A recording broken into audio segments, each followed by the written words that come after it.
City of Stevens Point Plan Commission meeting, recorded December 5, 2022. I will call the City Plan Commission meeting to order. Could we get a roll call, please? Weeza. Here. Kneebone. Here. Arnson. Here. Cooper. Here. Hilton. Here. Rice. Here. Schuler. Here. 7-0. Then everyone is here. A couple of housekeeping tips. Those of you online, please keep yourself muted until called upon. If you have something to say, you can virtually raise your hand. If you're here attending via video, I'm going to try and keep an eye on everybody. You can wave your hand. And worst case scenario, you can interrupt or send something in the chat saying that you want to speak on whether it's the public hearing or any of the other requests that we have this evening. For those of you attending in person, restrooms are out the hall, and if, I'll say it one more time, if there isn't a chair for you, that means we're at occupancy limits, and we have an overflow room just on the other side of this wall, which is basically the same setup, has another 49 chairs, I believe, that people can participate. We have a TV camera and speakers set up, so you can attend virtually there. So I think that's about it. Item number 2 is the report of the November 7th meeting of the City Plan Commission. I would move approval of the minutes, and I have a correction. Thank you. Is there a second? Second. Second by Ilton, and your correction, sir. Number 5, I said I was seconded. I said it. It says I seconded the motion. I wasn't here. That was your problem. We will get that corrected. Any other changes, corrections, additions? Potentially second it psychically? Could have. Okay. All right, so you're saying you don't know? I don't know. All those in favor of the motion as amended, say aye. Aye. Any opposed? And that's approved. We have several public hearings tonight. The public hearing will be declared open by myself. It's not a question and answer session at the public hearing, but if there are questions, you can ask them, and after the public hearings, we will have staff or whoever the most appropriate person is answer the questions for you. But the public hearing is just providing testimony similar to what you would see at a court proceeding. The microphone is set. It picks up the sound very well. You do not need to touch or adjust the microphone, as that makes a really loud noise for those people listening at home or watching it in the future. When you want to speak at the public hearing, just get in line at the lectern, and we'll allow people to go through on the public hearing. State your testimony, and then be seated. First public hearing we have is a request from Corey Presnick, representing Corda Stevens Point LLC, for a conditional use permit to perform improvements to an off-premise sign on the property located at 5665 Highway 10 East, consistent with Chapter 32, I'm getting there, consistent with Chapter 32.02, Sub 2, Sub A, Sub 3, Sub J. Adam, you want to give us a background on this before we open the public hearing? Yeah, thank you, Mayor. So the request before you tonight is to perform improvements on an already existing freestanding sign located on the Fazoli's parcel, which is located along Highway 10 about a few hundred feet or so west of Elizabeth Avenue. Now, off-premise signage is a little bit unique in that it's governed both by the city's sign code and the city's zoning code. Sign code would regulate items such as setbacks, height of the sign, vision triangle requirements, etc. Zoning code requirements would dictate more so the proximity of that sign relative to the business or the service that's being advertised on that sign. So specifically with the zoning code requirements, one of the requirements for off-premise signage is that off-premise sign has to be within a quarter mile of the business or businesses that are being advertised. So you see on the right-hand portion of the screen, you see the location of the proposed off-premise sign that I mentioned before, and then the 3 red blocks would be the businesses that would be advertised on that sign. They both fall within a quarter mile, so it would meet that requirement.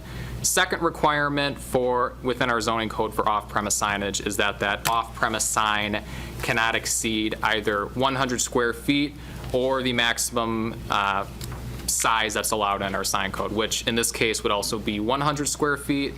Now, there's a little bit of flexibility involved for this specific sign because it is grandfathered. It doesn't meet the city's sign code requirements for height and for size, but there are improvements that are outlined in in the city's sign code that allows for more aesthetic improvements to be done, provided that it's not anything structural to the sign, that you're not breaking the non-conforming nature of that sign.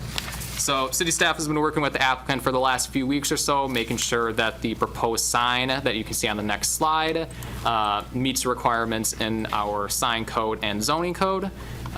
We would believe that it would meet those requirements and would recommend approval. Okay, any clarifying questions from the commissioners before I open the public hearing?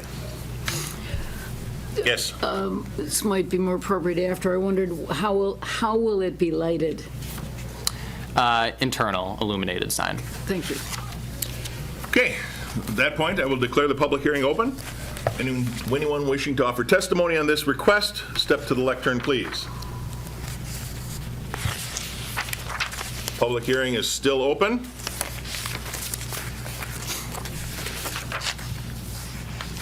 For the third and final time, I see nobody on chat. Let's zip through these quick. I don't see any hands raised. Third and final time, the public hearing remains open. Okay, seeing no one wishing to testify, I will declare the public hearing closed, bring it back to the commission. Commissioners, what are your wishes? Mayor, I'll move to approve. Okay. Is there a second? Seconded by Schuler. Discussion. Hearing none. All those in favor signify by saying aye. Aye. Any opposed? And that is approved. Item number 4 is a public hearing and action on a request from Jackson and Mary Case to apply a permanent zoning classification to the property located at 3028 Stanley Street, with the parcel identified in your packet, from low-density residential to R2 single-family residential. Adam? Thank you, Mayor. As the commission may recall, last month, this body recommended approval of an annexation request to annex 3028 Stanley Street from the Town Hall into the City of Stevens Point. And upon any annexation, our zoning code dictates that any lot is automatically zoned low-density residential until a permanent zoning classification is tied to that property. And within our zoning code, it does set a time limit as to how soon this permanent zoning classification has to be approved from the day that that property is annexed into the city. So ultimately, city staff is recommending, along with the applicant, the permanent zoning classification of R2 single-family residential for the property. And this was based off of a couple of indicators. See, left-hand side of the screen is the parcel in question. One of the reasons why staff's recommending approval for the R2 designation is our extraterritorial future land use map, which is located in our 2006 comprehensive plan, does designate this property for residential use. The applicant has stated, and it is their intentions to keep the property a single-family use, so the proposed use, along with what our comprehensive plan dictates, would align. Likewise, next slide, I believe, or on the far lower right-hand portion of the screen, shows the performance standards of the R2 district, essentially showing the setback requirements, density requirements for this property for the R2 district. So, like I said, ultimately, city staff would recommend approval and be happy to take any questions you may have. Okay, before we open this public hearing, clarifying questions. Yes, sir. Are there any adjacent properties with a business district zoning classification, or what would be the kind of immediate proximity? I know a number of other properties on Stanley Street would be. Business designation would be farther east, probably east of, what is that, Wilshire? Yeah, east and west of the subject property is where we have more of the commercial businesses and those zoning classifications. All the immediately adjacent are R2. Yep, zoned residential, R2. Yep. Okay, I'll declare the public hearing open. Anyone wishing to offer testimony on this request, step to the lectern. Public hearing is still open. And for the third and final time, the public hearing remains open. Seeing and hearing no one wishing to speak, I'll declare the public hearing closed. Bring it back to the commissioners. Commissioner Hilton. Mr. Mayor, the request fits its current use and it fits the surrounding areas, and I would move approval. Thank you. Do we have a second? I'll second this one. Seconded by Pete. Discussion there? Hearing none, all in favor signify by saying aye. Aye. Any opposed? And that is approved. Item number 5 is a public hearing and action on a request from Tiffany Krieger representing Frame Memorial Presbyterian of Stevens Point, Church of Stevens Point, for a conditional use permit to operate a warming shelter at the property located at 1300 Main Street, parcel identified in your packet, consistent with Chapter 23.02 Sub 1 Sub F Sub 3 Sub F. Adam. Thank you, Mayor. So back in 2017, this commission and the Common Council reviewed and approved a conditional use request to operate a warming shelter within the basement of Frame Memorial Presbyterian Church.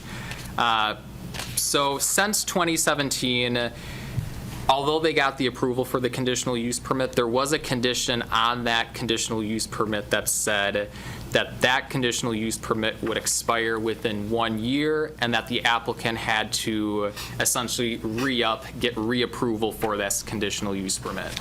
Unfortunately, city staff didn't reach out to the applicant at the time, instructing them that this conditional use permit was expired. So since 2018, the warming shelter that was operating in the basement of the church technically was not in alignment with what our zoning code allows. So the purpose of this meeting is essentially to take care of some housekeeping items to reapprove the conditional use permit that was granted about 5 years back.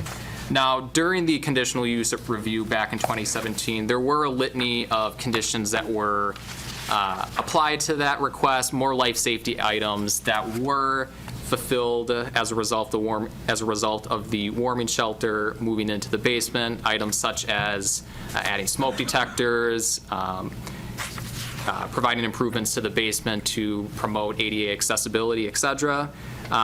So the city's fire marshal, the city's building inspection staff have reviewed the area where the warming shelter would be located and did ensure that those requirements were met.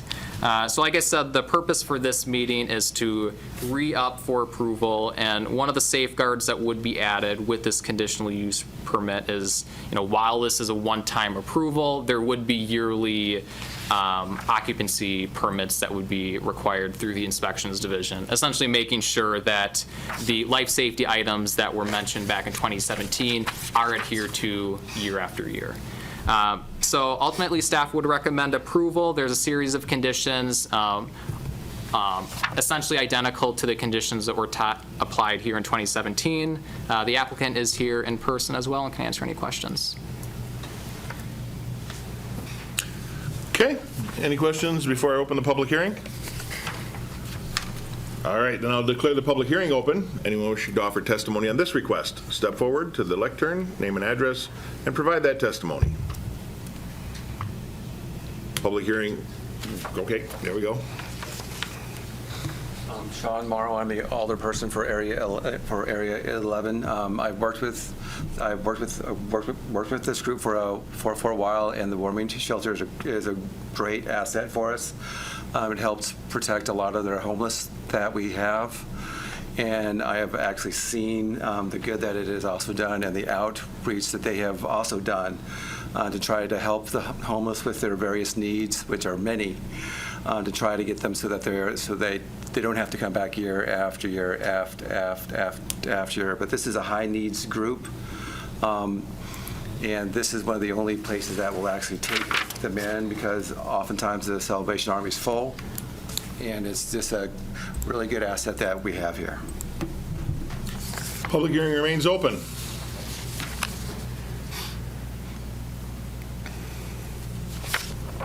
Mark Christensen, I'm the alderperson for District 1. This is located in my district, and I would also strongly support it. It does serve a very valuable function and does provide, I think, some needed services for a group of individuals that do have great needs, and I applaud the amount of time and effort and work that the people put in to make it a good place for those people to be. Public hearing remains open.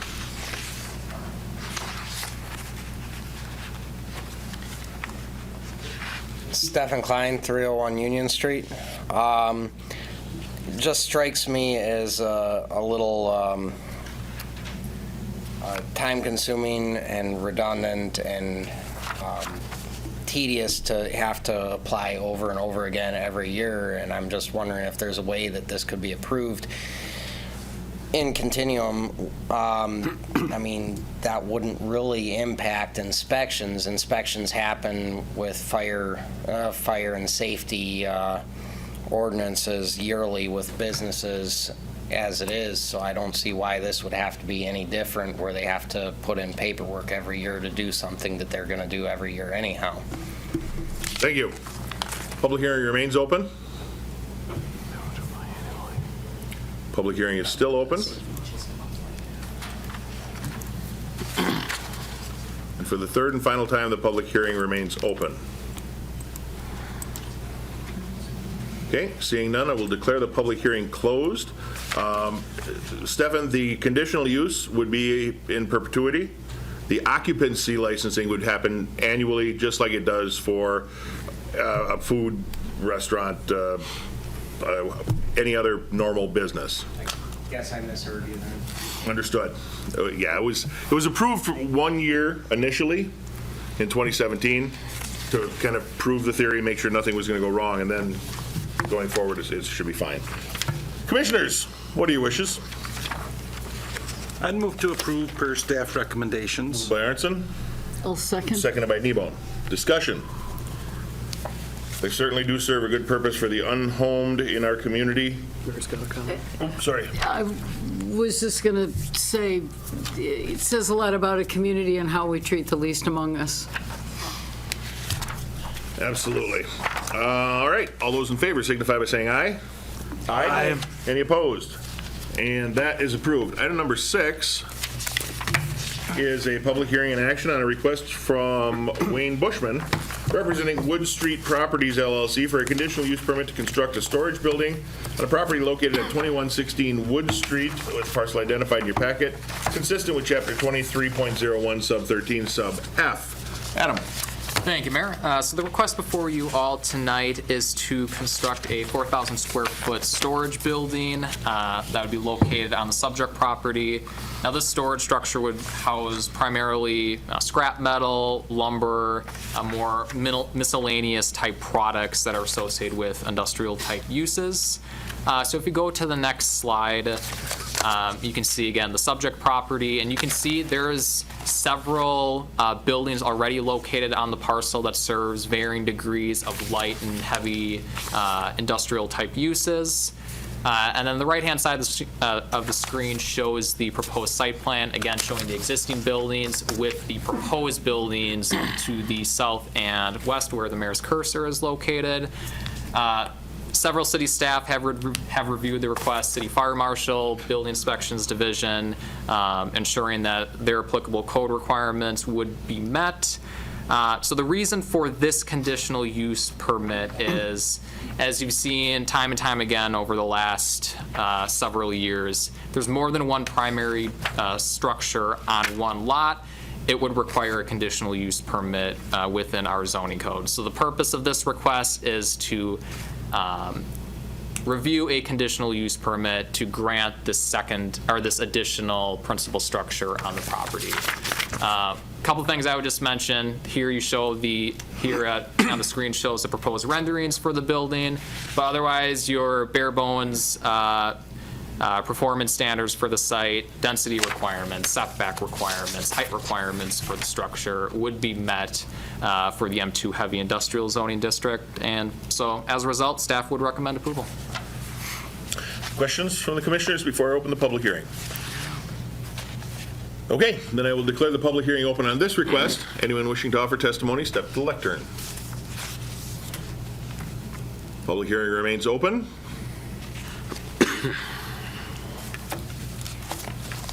And for the third, oh, here we go. Hi.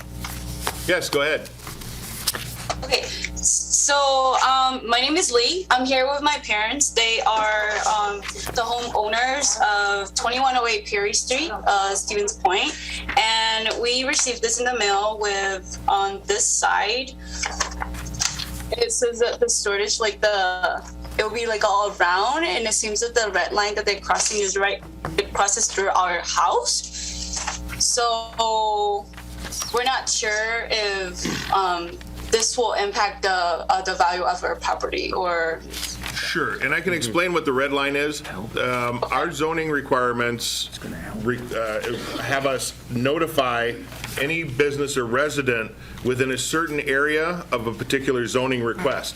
And in this case, because your parents' house fell within that distance, you got the letter. That is not indicative of where the shed is going. If you look on the screen right now, the shed that is being proposed, can you see where my cursor is moving? Yes. Right there, that's the shed. So here is the overview. That shed would be going right where this, the cursor is right now. So it's probably wouldn't even be visible from your parents' house. Okay, let me translate that back to them first. Absolutely. They cannot speak English. Okay, nia je chine ku no la thana ke la tia so kalia no je yo e doi je wo a je yo to su no je la call no je yo te la wo le kho choi cho khong de na je la ju yo wo cho do hong no su no je chine dong ni ji ni ji chuo chuo cho be jo je no ji lo ta be a mo ji lo ta be a no je kho kalia no je ju yo kia tia cho chị yo nhớ gì nó à cho trâu xứ để xí mai là khó lúc chị họ chơi tới là chị chủ yếu nó xứ là chị đâu nè chị hiện tại nếu họ có sai thì nước bọc chủ nó nếu là thì nếu cũng muốn nói gì đâu bây giờ chị trâu vậy cũng chị kéo ok nông hai tia uli nè nếu chủ là khi nè nếu chị chơi nè super là đi cha nào lấy à tôi phải mua chỉ là cái chế khác chừng cái mà chả biết mua chỉ tôi biết chế nó xứ nó chỉ cũng đến đó là thay giờ là hay tia đâu có tên là khi sao không được xứ tôi chỉ là cho biết tao chế nó chỉ đâu nữa chỉ chuột chuột cho biết lúc chế giờ tiền mua là nhờ biết lúc chế chỉ bóng bình nó okay I just explained the situations to my parents and they do not have any questions for you guys. Thank you so much. Thank you very much, and thank you for translating too. Yes, of course. Public hearing remains open. Public hearing is still open. And for the third and final time, the public hearing remains open. Seeing and hearing no one else wishing to testify, I'll close the public hearing and bring it back to the commissioners. Commissioners, what are your wishes? Commissioner Ilton? Mr. Kuhn, I assume that this building is going to provide a covered home for all of this stuff that's sitting out on the side of the building. That is part of the intentions, correct? I'd move approval. Thank you. Seconded by Cooper. Discussion. Hearing and seeing none, all those in favor signify by saying aye. Aye. Any opposed? And that is approved. Item number 7 is a public hearing and subsequent action on a request from the City of Stevens Point to apply a permanent zoning classification of conservancy to an unaddressed parcel bounded by Highway 10 East and Badger Avenue and 2 landlocked parcels directly to the north of the property located at 5950 Highway 10 East, parcels identified in your packet, and a zoning classification of B5 Highway Commercial for the property located at 5950 Highway 10 East, again with the parcel identified in your packet. How did she get out? She was in. Adam. Thank you, Mayor. So last month, the Plan Commission recommended and the Common Council approved the annexation request to annex 5 parcels that's shown on the screen here from the Town Hall into the City of Stevens Point. So as I mentioned, a few agenda items previous. Any parcels that are zoned that are annexed into the city are automatically zoned RLD low density residential until this permanent zoning classification is applied. So the purpose of this request is to review a permanent zoning classification for 4 of these parcels. There is the one outlier parcel that is essentially road right of way, Badger Avenue. Since it's road right of way, there's not a need to apply a zoning designation since it's a road. So the purpose, or the proposal that's shown on the screen here is for 3 of the parcels, so Parkdale Park to have a permanent zoning classification of conservancy, and then the 2 landlocked parcels where the mayor's cursor is, zone conservancy as well, and then the larger parcel to the south would be zone B5 highway commercial. And 2 big reasons why staff's recommending this. First, our extraterritorial future land use map again. You see Parkdale Park proposed, or the existing future land use for that area is for park use, and then once you get farther east, it's either not developable just because of the depth of the groundwater, low depth of groundwater, except for the area closer to Highway 10. And the image on the right-hand side of the screen really paints the picture. It's hard to see since there's 2 different shades of green, but essentially the darker shades of green are confirmed wetlands by the DNR. The lighter shade of greens are considered hydric soils, which is essentially possible wetlands. However, there has to be additional testing needed to confirm. So you can see Parkdale Pond, those 2 landlocked parcels farther to the north, almost exclusively within those 2 shades of green.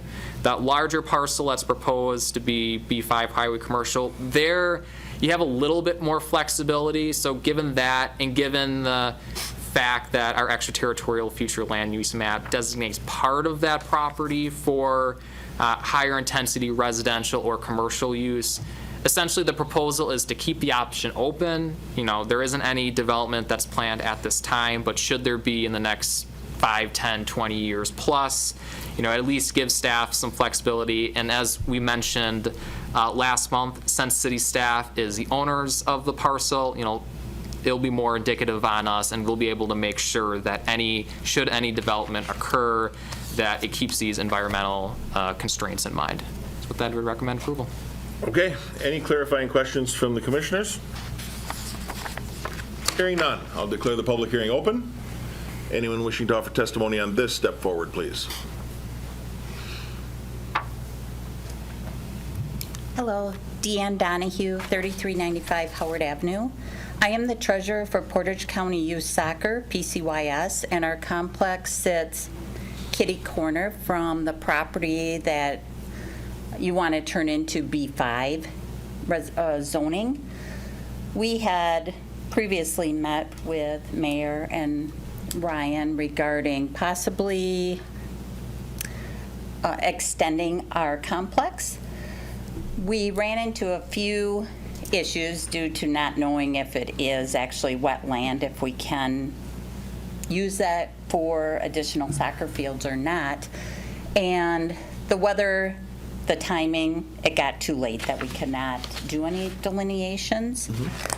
But we do have one person on our board who has worked on creating athletic fields in the past, and he does know some of the individuals with the DNR, so he is working to talk to them a little bit more on that area.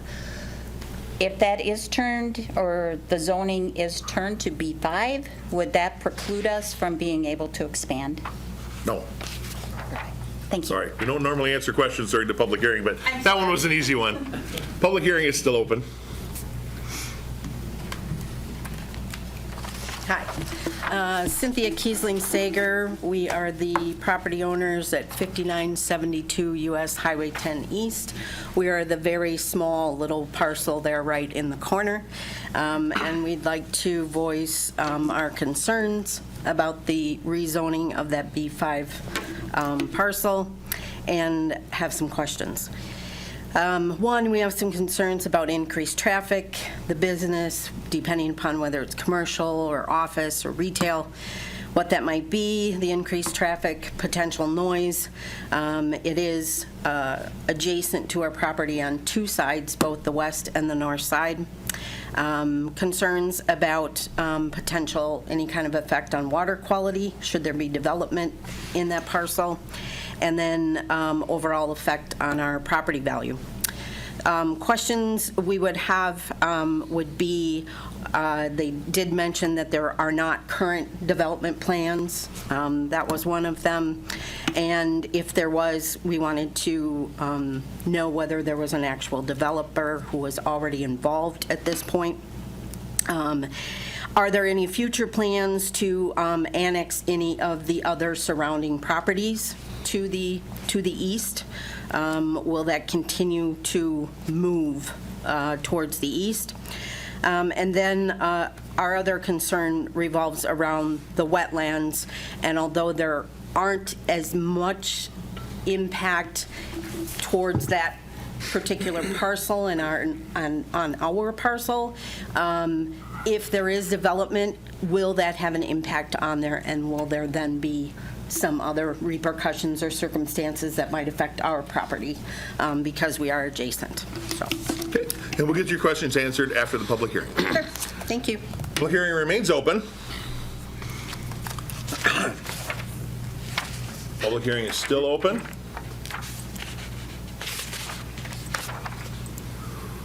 And for the third and final time, the public hearing remains open. Okay, seeing and hearing no one else wishing to speak, I'll declare the public hearing closed. Some of them are pretty easy to answer. Water quality, no, because it would likely be serviced by city sewer and water. Are there plans, as you heard? No, there are no plans for development, therefore we're not working with the developer either. Wetlands will be up to the jurisdiction of the Department of Natural Resources. They do allow some sort of swaps on occasion. We've also been told by the Department of Transportation that they're not going to really allow any additional access points on Highway 10, so that might address some of the traffic concerns. Traffic would have to come in through another way. Did I miss anything? Or is there anything you wanted to add? Probably the other one that was brought up was annexation. The city, you would have to petition the city to annex. We really We don't do can't- hostile takeovers. Yeah, we can't do hostile takeovers anymore, thanks to the state, so. Was that it? That was it. Was that it, ma'am? You got them all? Okay, good. All right, commissioners, what are your wishes? Alderman Nebo. I'd like to move to make it all conservancy and not consider any of it for B5. So I would move to make it zone the entire parcel conservancy. Okay. Is there a second? Lack of a second, the motion dies. Commissioner Rice. Sure, I'll second. A second? And have questions. Okay, go ahead, questions. Motion and a second to make it all conservancy. Yeah, excuse me. What are the implications of doing so, and what are the difficulties or impediments for this body or for the city to redesignate back into a developable property in the future, maybe given specific plans for that property? Sure. You want to take that? Sure, yeah. The conservancy zoning is the most restrictive within our zoning code, and is really reserved for areas of park land and for environmentally sensitive areas. Given the assumption that there are wetlands on the area that's Zone B5, or proposed to be Zone B5, I actually don't mind providing the conservancy designation there either. The likelihood that we would have any type of commercial development this far east, given the development restrictions, I think is going to be a challenge in and of itself. Part of the reason we acquired this specific land was just to preserve future growth opportunity, essentially to the town of Stockton. I believe along the east property line is where Stockton and the town of Hull, those two municipal boundaries meet. So just given the environmental considerations, the likelihood that we wouldn't provide or do any type of intense development there, I think that's reasonable. Additionally, if the city were to work with a group like PCYS on expansion, the conservancy zoning classification would allow us to have that type of use on that specific property. You're sure of that one? Yes. Because it's my understanding that conservancy can't have structures on it. Structures in conservancy can be done through conditional use permit. Yeah. In a conservancy zone? Correct. Okay. What about the house that exists there already? It would just be grandfathered in. Okay. So if it were to change hands ever? would it still be able to be? It would used still be as a house? grandfathered in, correct. Yep. Okay. Questions? Yes? I have a comment. Ever since the city purchased this land, I've thought about this. I think this basically is a drained swamp or drained marsh. I think the city should partner with the College of Natural Resources and reclaim this as a recreation area. I have a lot of friends like me that are retired and spend a lot of money and travel to a lot of places to watch birds. If we can bring in birding tourism, we can bring in, we've got trails, we can have a wonderful piece as people come into the city, a big recreation area that over time could be done with a lot of student labor, perhaps, and faculty involvement, with the grant writing ability that the College of Natural Resources has to get funding to do something like that. Perhaps the city could get involved in using it as a wetland bank. Somebody wants to develop something, and they could pay to help us redevelop these wetlands. But I think we have an opportunity with a resource, a scarce resource with this wet area, and this, I mean, this is literally at the end of my street. It's wet all the time there. Parkdale Park is a wonderful little natural park. There's water there all year round. I think we're missing an opportunity if we think about developing this land. I think it would make a great recreation area and a great way to invite more tourism dollars into the city of Stevens Point. So that's my pitch. I've been talking about this for 4 years. I think it's would be a great partnership. And I think that's why if we leave this a conservancy, we've got a lot of opportunities to do something like that. So that's what I would like to see for this area that's basically in my district now, since we just annexed it. Any other comments?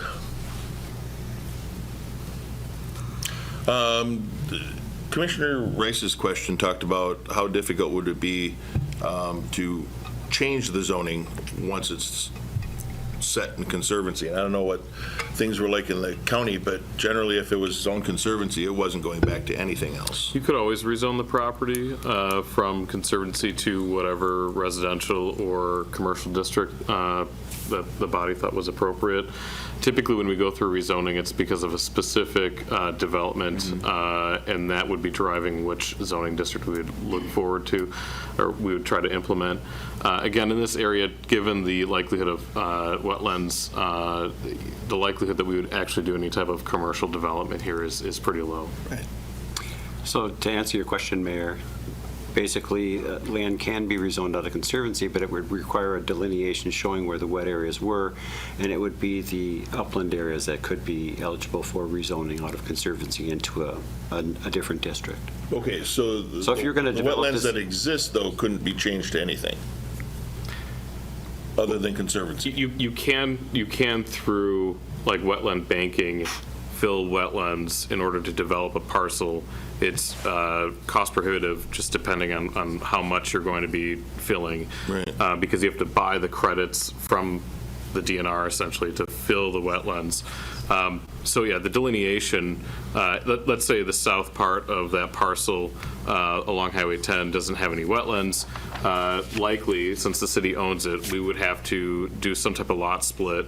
Then from that specific lot on the south side, we would want to restrict it, what the rezoning is. So it would go from conservancy to B5 as an example. And it would be maybe 4 or 5 acres as opposed to the entire 40-acre parcel.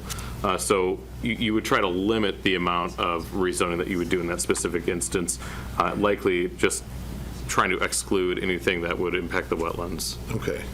And the likelihood you have commercial development would be along Highway 10. Anything north of Highway 10, the likelihood that you'd have actual commercial development is probably pretty limited.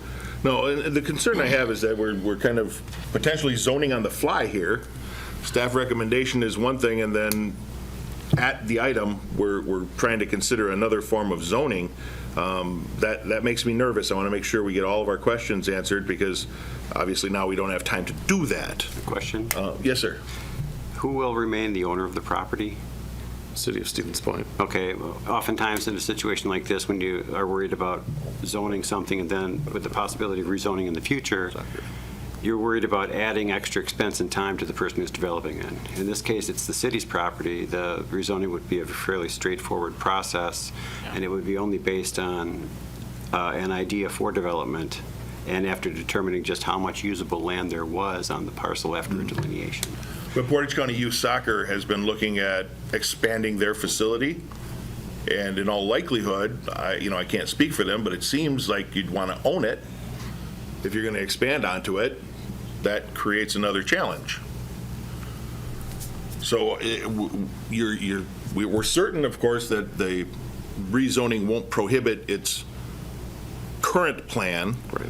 But what if things change on there? What if they need to add, I don't know, some other feature that might be prohibited? Yeah, typically, again, if we were to sell the property, we'd require some type of wetland delineation, and if they were to fill those wetlands, they'd have to buy the credits from the DNR as well.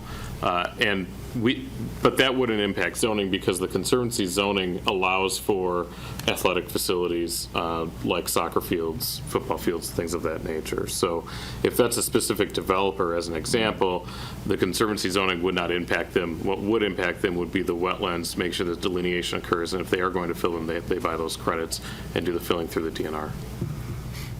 That's true only in Conservancy or regardless of the zoning? Regardless of the zoning. Okay. Because I don't want to cause any problems for anybody else. If we want to try and do something good here, I don't know that this is not going to cause a problem. So, okay. Any other questions? All right. The motion is to zone all of the parcels Conservancy. If you're in favor of that, vote aye. Aye. Any opposed? No. No. By 5-2 voice, I believe, yeah, the ayes have it. All right, so that will be zoned Conservancy. Item number 8, and now I got to switch. So let's stop sharing here, stand by.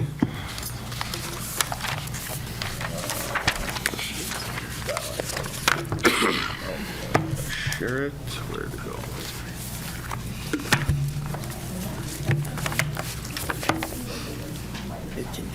Share. Share. Just delineate and go from there.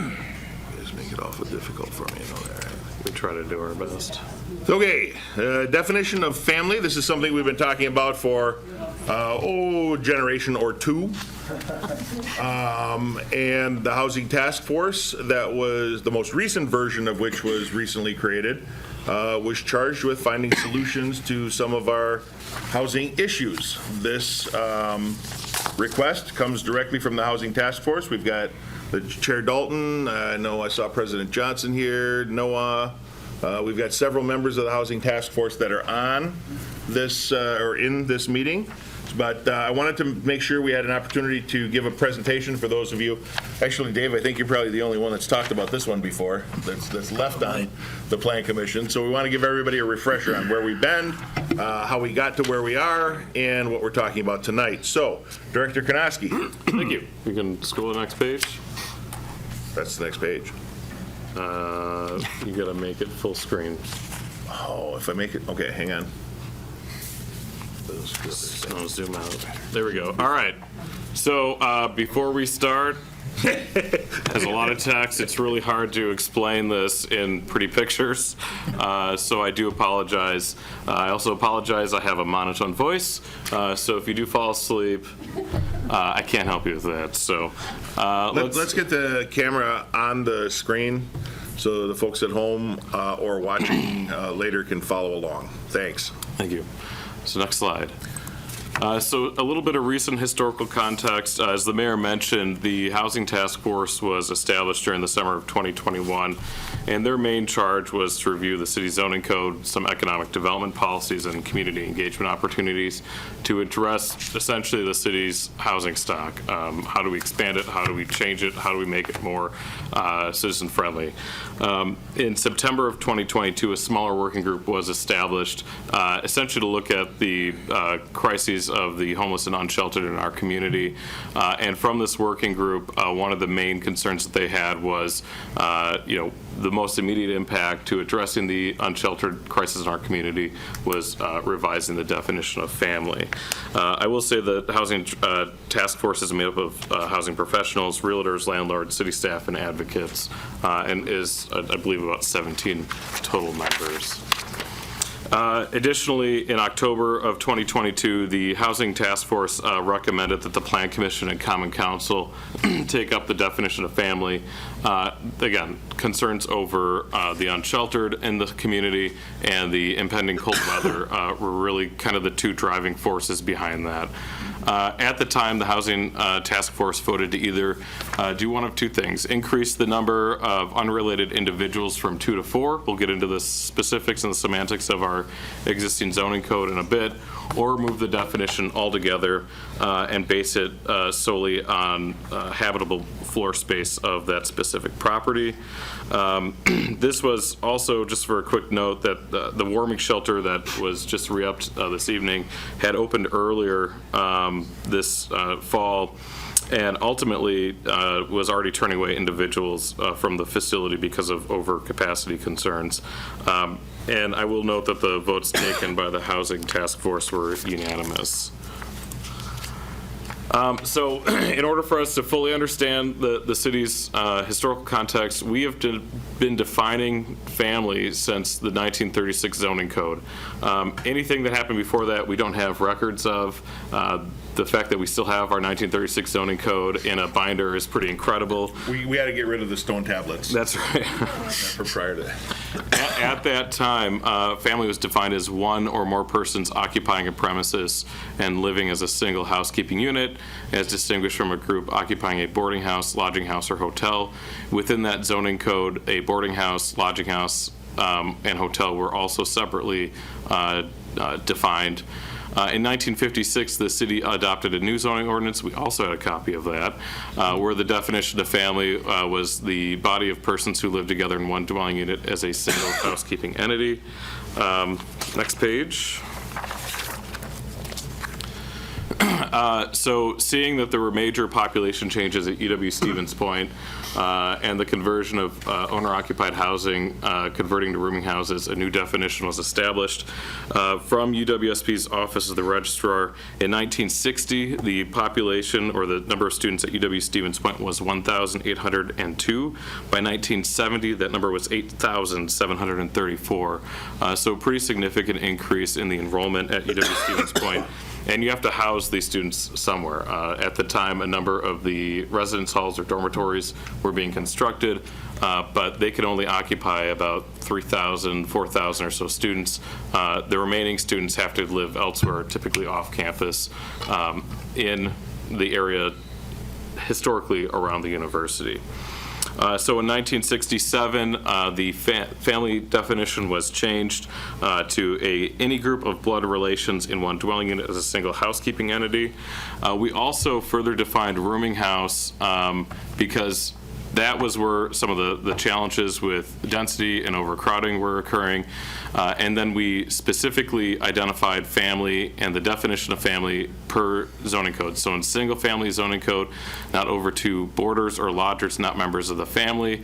At the time, we found meeting minutes. City staff interpreted this as family plus 2 or no more than 2 unrelated individuals. In the 2-family zoning, no more than 3 occupants essentially could occupy a dwelling. Unless there was also an additional head of household. At the time, city staff interpreted this as a total of 4 unrelated individuals. And then in multiple family zoning, it was based on density and the number of units in that specific lot. So next slide. It's got to be on there somewhere. Come on. Seeing it. Let's reduce. Well, I think we have a PowerPoint backup, but you have to give me a few minutes to load it. Okay, just stick it in the open slot there. Yep. Isn't technology great?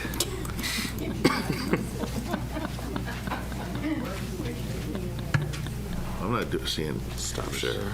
No, I'm not even seeing some of the other slides now.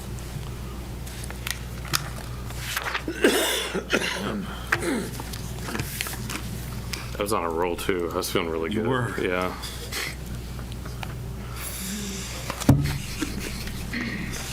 Okay, I'm going to stop sharing this. We're going to move over to the potential PowerPoint. Definition of family, PPTX. So anyway, Apple TV, Those non-debatable motions. And let's share this one.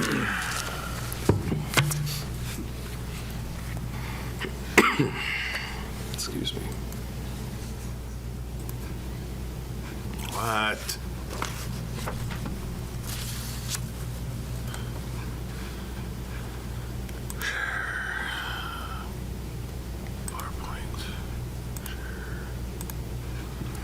All right, back on this one. We are at slide 7. There we go.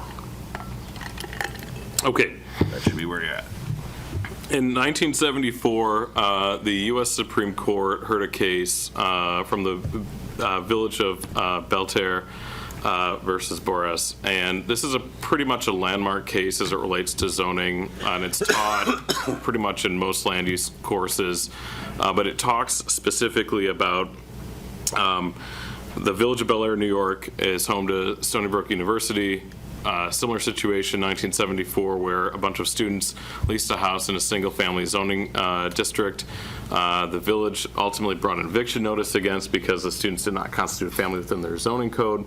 The Supreme Court took that case and ultimately ruled in favor of the village, saying that an ordinance was constitutional restriction on the use of the land.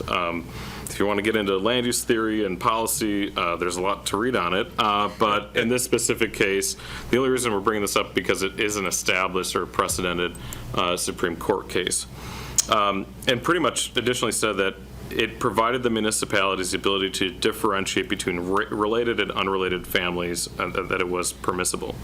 Since 1974, 14 states have ruled that formal family zoning is permitted by each state's constitution.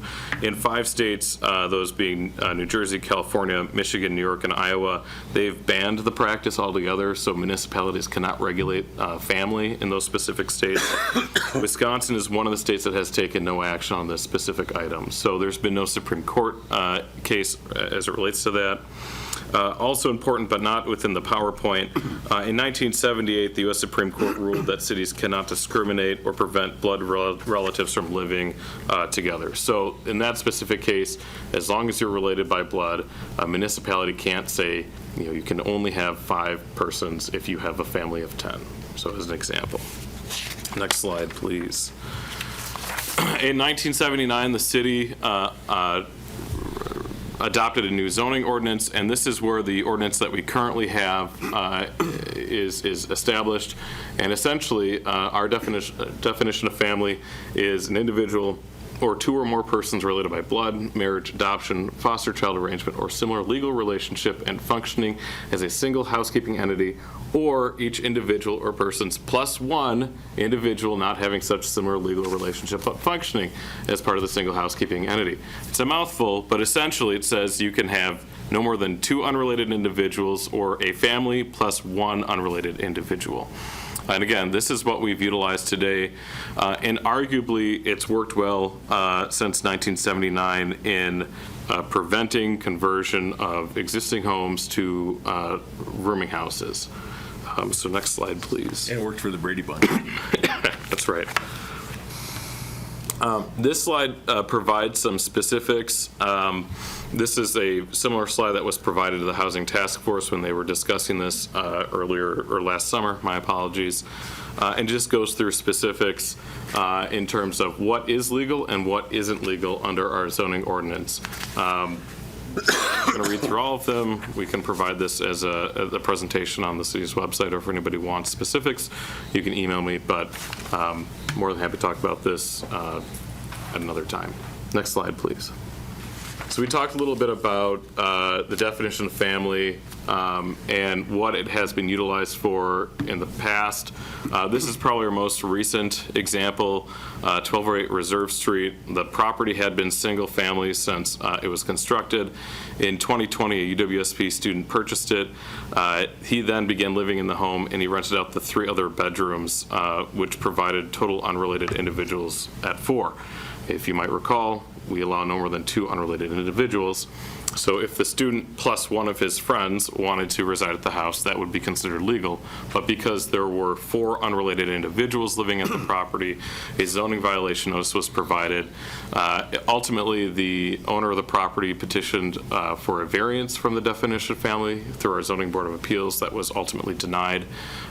We had provided him a deadline to bring the property back into compliance. He ultimately sold the property in 2022, and it is, again, an owner-occupied home. In this specific case, though, you can see that there were 4 vehicles parked, that the property, you can start seeing there was no additional impervious surface that was provided. They were angled parking, and a lot of the neighbors in that specific instance were very concerned that it was going to become another rooming house. So this is an example where the no more than 2 unrelated individuals help preserve a single-family home within the city. We get this question quite a bit. What are other UW communities doing? And in general, we see family plus 2 as kind of the standard. So essentially no more than 3 unrelated individuals. And each community has its own zoning code. There is no standard zoning code anywhere in the United States. It's whatever fits the community specifically. You can see that in La Crosse, it's based on specific zoning district, same as Eau Claire. Madison's a little bit more unique, wherein you have incentive for owner occupancy. If you live at the property, you can have, I think it's up to 5 unrelated individuals living with you as well. And then university-centered neighborhoods may allow up to 5 unrelated individuals.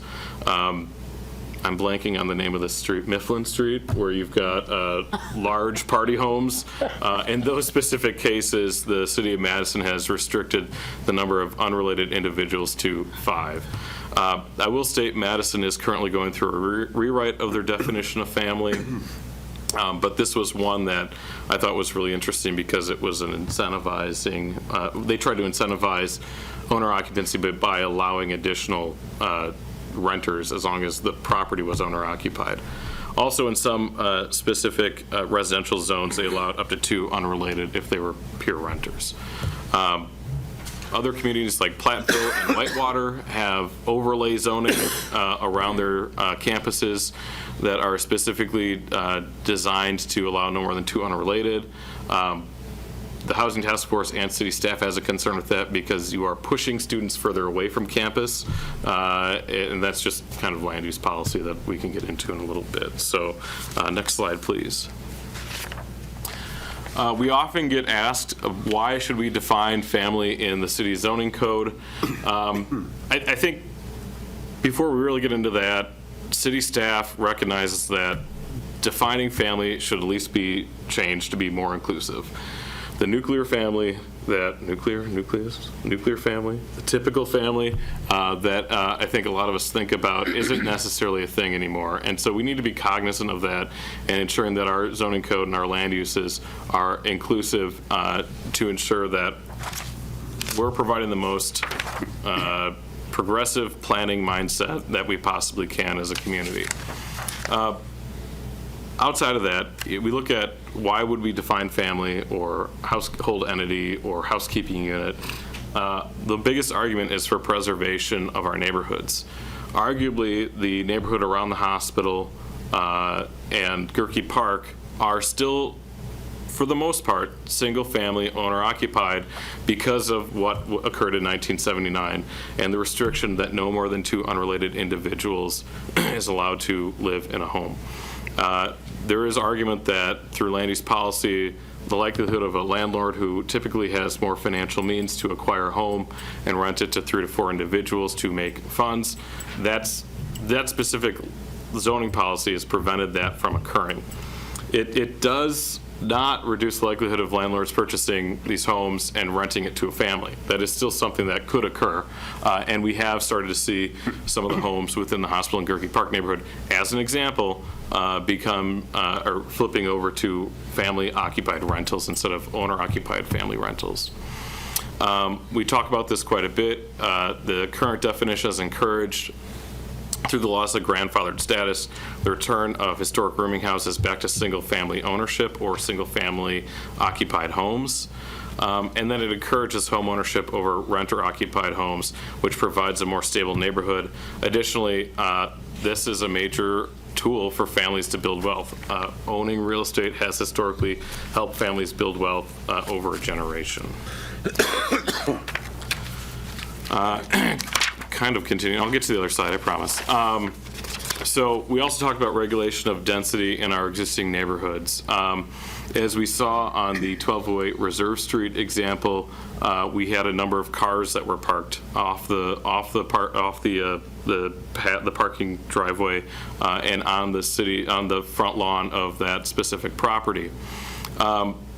When you have higher density, and if you go from 2 to 4 or 2 to 3 or 2 to 5, you are increasing either 50%, 150%, or 100% of the number of individuals that could reside within the city in specific established neighborhoods. You have higher density, you have more vehicles, typically you have more impervious surfaces, and so if you have additional parking, we talked a little bit about this, but by regulating density, you could have more green space, which helps with regulation of things like stormwater management and natural infiltration. As the climate changes, these are things that we have to consider as a community. Do we want to put stormwater and contaminated stormwater right into our facilities and that go directly out into the Wisconsin River, as an example, or through natural infiltration of the ground? The city has also made some pretty significant fiscal policies based on encouraging home ownership, committing funds through our rental conversion program, the Neighbor Helping Neighbor grants, down payment assistance, housing modernization, things of that nature, has been the city's policy of trying to encourage home ownership as opposed to renter occupancy over the last several years. Next page, please. So there are arguments against defining family within zoning codes. Currently, and this isn't going away anytime soon, we have a national affordable housing crisis. In the city of Stevens Point, because of the definition of family, we have vacant bedrooms in existing homes that are not being utilized because of our current definition of family. There is some argument to be made that if there's a higher supply of rooms, that you'll have a reduction in the cost, that you'll be able to fill in some of the affordable housing needs of the community because you have additional rooms that are being occupied. There are inequities. So typically lower income residents are more likely to rent and to have roommates to help offset the costs to rent. An example could be you have a few brand new teachers, and this was brought up a number of times in the housing task force, who are making brand new teacher salary and aren't able to have 3 teachers living together to help offset the costs. Also important, that is probably not talked about nearly as much as it should, but persons of color are more likely to be renters and not owners of homes. And so one of the ways to address that, let everybody build equity and financial equity in themselves, is through spreading the cost to rent and have a house over more individuals. Additionally, there are changing demographics. Major life purchases before meeting the family definition or becoming married is very much commonplace now. People are purchasing homes together, they are living in the homes together, but they aren't married. And so if 2 people who are in a committed relationship but they aren't married want to have a roommate to offset the mortgage, our current code would not allow that. And it goes back to this idea that demographics have changed, how people live together, how people interact with each other has changed as well. And there's other constraints financially. Student loans and other financial constraints typically burden renters. We're almost done, I promise. So where do we go from here? There are 2 public hearings this evening. The first one is on the definition of household entity. Essentially what was proposed by the Housing Task Force was to go from no more than 2 unrelated individuals to no more than 4 unrelated individuals. So that would be family plus 3, and you can see it changed or bold on the screen here. That's a blanketed increase. That would impact density on every lot within the city of Stevens Point. The next slide. We are also going to be discussing the IDD household entity, which is essentially within our code if individuals with intellectual or developmental disabilities wanted to reside together outside of our commercial zoning, essentially, they wouldn't be able to because of our specific definition of family. And so through the discussions with the Housing Task Force, we decided to have a separate definition for IDD household entity that would allow up to 4 individuals plus a caretaker, live-in nurse, things of that nature, to reside in a single-family home. There's an argument to be made that those with intellectual and developmental disabilities are less likely to drive, they are less likely to have a negative impact on the neighborhood as opposed to, let's say, college students as an example. And so city staff is fully supportive of this change. We think it's a really important change for the future of our community. Next slide. Yep. So there are a few other considerations for regulating the definition of family. Essentially, since 1967, the city council and planning and zoning staff have had a desire to limit the number of rooming houses in the city, preserve our existing neighborhoods, and really, if we go from 2 to 4, are we going away from this desire? As I talked about earlier, the city has made some financial investment in the preservation of these neighborhoods and in owner-occupied housing as well. But there are other considerations. Could you look at lot size within specific zoning districts? Next slide. As it relates to defining family. Should we be looking at geographic or zoning district specific restrictions? Again, Platteville, Whitewater, La Crosse do this as well. If we were to regulate family a little bit more, is there compromises that could be made as opposed to going from 2 to 4 or 2 to, or getting rid of the definition altogether and only basing it on things like habitable square footage? Or do we do something like Madison where we look at owner occupancy and incentivize that by allowing additional renters if the home is owner occupied? So the final slide, I promise. If the body feels ready to make a recommendation, the public hearing tonight was written to go from 2 to 4. City staff is uncomfortable with that. A compromise would be to go from 2 to 3, and I've been pretty vocal about this at Housing Task Force as well. Another thing you could do would be to postpone any action to allow further review and discussion. Those would be one of the 2 actions city staff would request tonight. Knowing that we've got a public hearing, there's going to be a lot of testimony this evening in favor or against. But these are just kind of what the city staff's thought process is. I'm more than happy to answer any questions on the presentation from the body. Otherwise, I would recommend we just go into the public hearing.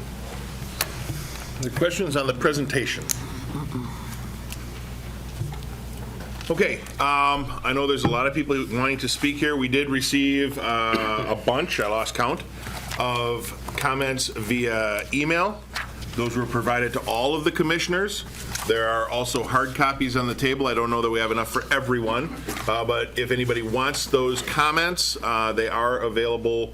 You can contact Ryan's office tomorrow. We can either forward you the emails or present some hard copies. And a couple of them were included in the packets. We got several, 2, right? 2 in the packet? Correct. Ray, yours is one of those that's in the packet, so it won't be in that packet there. Because this came forward through the Housing Task Force, which council created, I would ask that any members of the Housing Task Force who want to testify during the public hearing be allowed to go first. So at this point, I will. No emails here. Where's the packets, Adam? Must have all been gone. They're all Must gone have already? taken it. We can We'll get some more. We didn't know how many to make, so we made 8 to 10, whatever it is, and apparently they were handed out. If someone wants, I have all the copies. I can give someone mine. They're also on the City Stevens Point website. If anybody wants it, you can have my copies. Where on the website? Under agendas, meetings, and videos for the 2 that were included in the packet. The 2 that were included in the packet. If you want hard copies of the ones that we received since the packet went out, and there were a bunch, just contact Ryan's office and someone will either forward you the email, or if you want them hard copy, we'll print off copies and you can come pick them up or something. Generally, we don't do that. They'll be included in the meeting minutes. They'll be included in the council packet when that goes through. All right, so I'm going to declare the public hearing open now, and we have Chairperson Dalton. Hello, Chair Dalton of the Housing Task Force and District 9 Alderperson. I am supportive of what is proposed in the agenda tonight, the recommendation to go from 2 to 4 unrelated, for 2 reasons. One, as was alluded to, the common practice of housing today, both in owner-occupied and strictly renter-occupied, is such that more than 2 unrelated people are living there. And I think, the 1208 Reserve Street example was glossed over, but here was an opportunity where a young person, a student in our community, purchased a property and was attempting to live there and make ends meet through their college career likely, and then that situation was didn't work out for them, and they sold it. And we may have lost an opportunity to maintain the residence of that young person and for that person to progress through their adulthood after their college career to begin a family and begin a life here in Stevens Point. And so that is one of the reasons that I think the common practice today of living with unrelated people. I also know of a number of examples of owner-occupied homes, as we're talking about a committed couple. One of the people is able to purchase a home. They live in it together. There's 2, 3, 4 bedrooms, and so they have additional roommates to help make the mortgage meet, and they're in a phase of life where it makes sense to do that. And maybe in a few years they won't, and it becomes a single-family home that is occupied by our kind of standard vision of nuclear family. Secondly, I think the economic impact of having these additional bedrooms is something that cannot be overlooked, and I think is one of the main reasons, obviously, that the idea came forward to the Housing Task Force in October. And one of the strongest pushes in these colder months is that it's a no-cost solution for the city to make a lot of housing. In 2020, we closed Edgewater Manor that had 81 affordable housing units for low-income seniors. And the time and money that it will take to replace more of those units it's going to take a substantial amount of time. This is a no-cost solution that the city can adopt here in a timely manner, and so I think it's very important for you to consider that. Thank you. Thank you. Again, we want to have Housing Task Force members speak first. Mother Jane? Hi, I'm Jane Johnson. I live in the 8th District. I used to live in the 1st District. I loved it, but we sold the rectory, so I had to move. I know the realities of living near campus housing, both the blessings and the hardships, but I am so grateful we have the university here and all the students, even though it can pose challenges. Challenges that have changed since the 1970s, when our city adopted our current housing code, which I consider it to be rather draconian, which affects the entire city and not just the zone around the campus. It limits housing to no more than 2 unrelated persons in a household, while defining what a family is. I know, Ryan, we're changing that to household unit, but we have said family over and over. The city has no place in defining what a family is. Families come in many shapes, sizes, and connections. I do not want to live in a society where the government determines who and what a family is. Legal does not mean right. Legal and right do not equate. So what we need to consider is what is ethical and what is moral and what is best for our community as a whole. Redlining comes in many forms. This housing code is discriminatory against those who are not married. I was asked to serve on the city's housing task force since I have worked with the unhoused and housing insecure neighbors in the city for 11 years. I said yes because Mayor Mike Wiese told me this wasn't just another talking heads group, but a group that could lead to action. So on October 26th, the task force took action, asking the Planning Commission to call an emergency meeting, knowing that winter was coming, to change the restricting house code in order to immediately increase our housing for the most vulnerable in our city by allowing more than 2 unrelated people to pool their limited resources in order to have a roof over their heads. Many of the possibilities for the poorest among us to live indoors in our city during our brutal months no longer exist. Hotel prices have skyrocketed. Edgewater Manor is being torn down.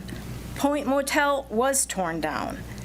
We have decreasing housing stock, particularly at the lowest price point end of the spectrum in our city at a time when the need for said housing is increasing.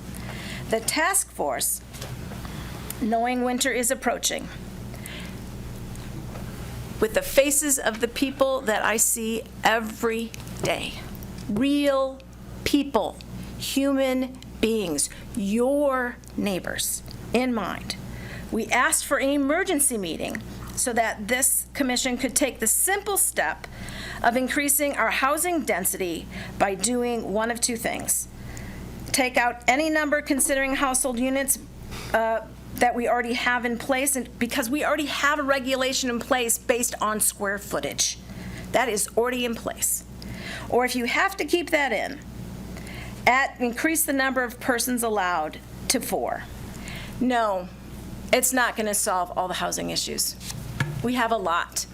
The task force was put into place to start getting solutions in place now. This is the only solution we can put in place now for our neighbors who are unhoused. This is it. This is the one thing we can do right now. It is not all the answer. The city will come up with other answers, but we have a real issue in front of us right now that we can address. I think there's an assumption being made that in Stevens Point, we want to be primarily a community of single-family housing. Do we? That misses a lot of opportunities for communal housing that increases the community welfare of our cities. This is not about destroying neighborhoods. Nobody wants to destroy your neighborhood. But it's about increasing the wholeness and the wellness of our neighbors, and therefore the wholeness and wellness of this entire community. We must have a communal approach to housing in this city. Please support this recommendation. Please pass it. People's lives are at risk, and you can do something about it. Please do. Thank you. Tiff? Just want to thank you for the conditional use permit. It's very important. The reason I actually addressed it in the first place is because I needed to increase capacity. I want to tell you, 3 years ago, we served 48 people in 3 months with a 12-person capacity. Last year, we were at a record at 77 people.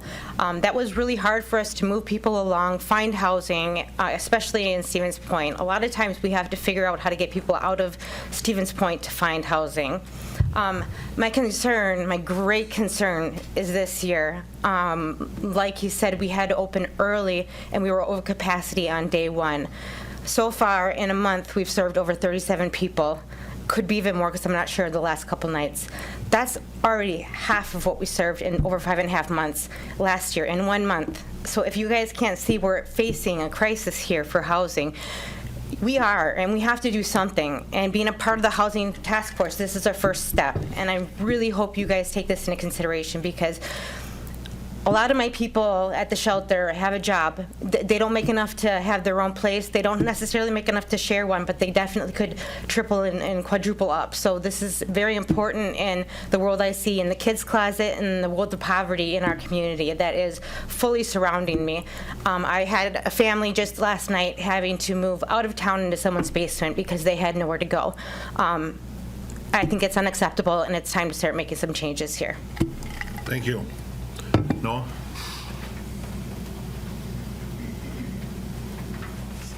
Do you want me to introduce?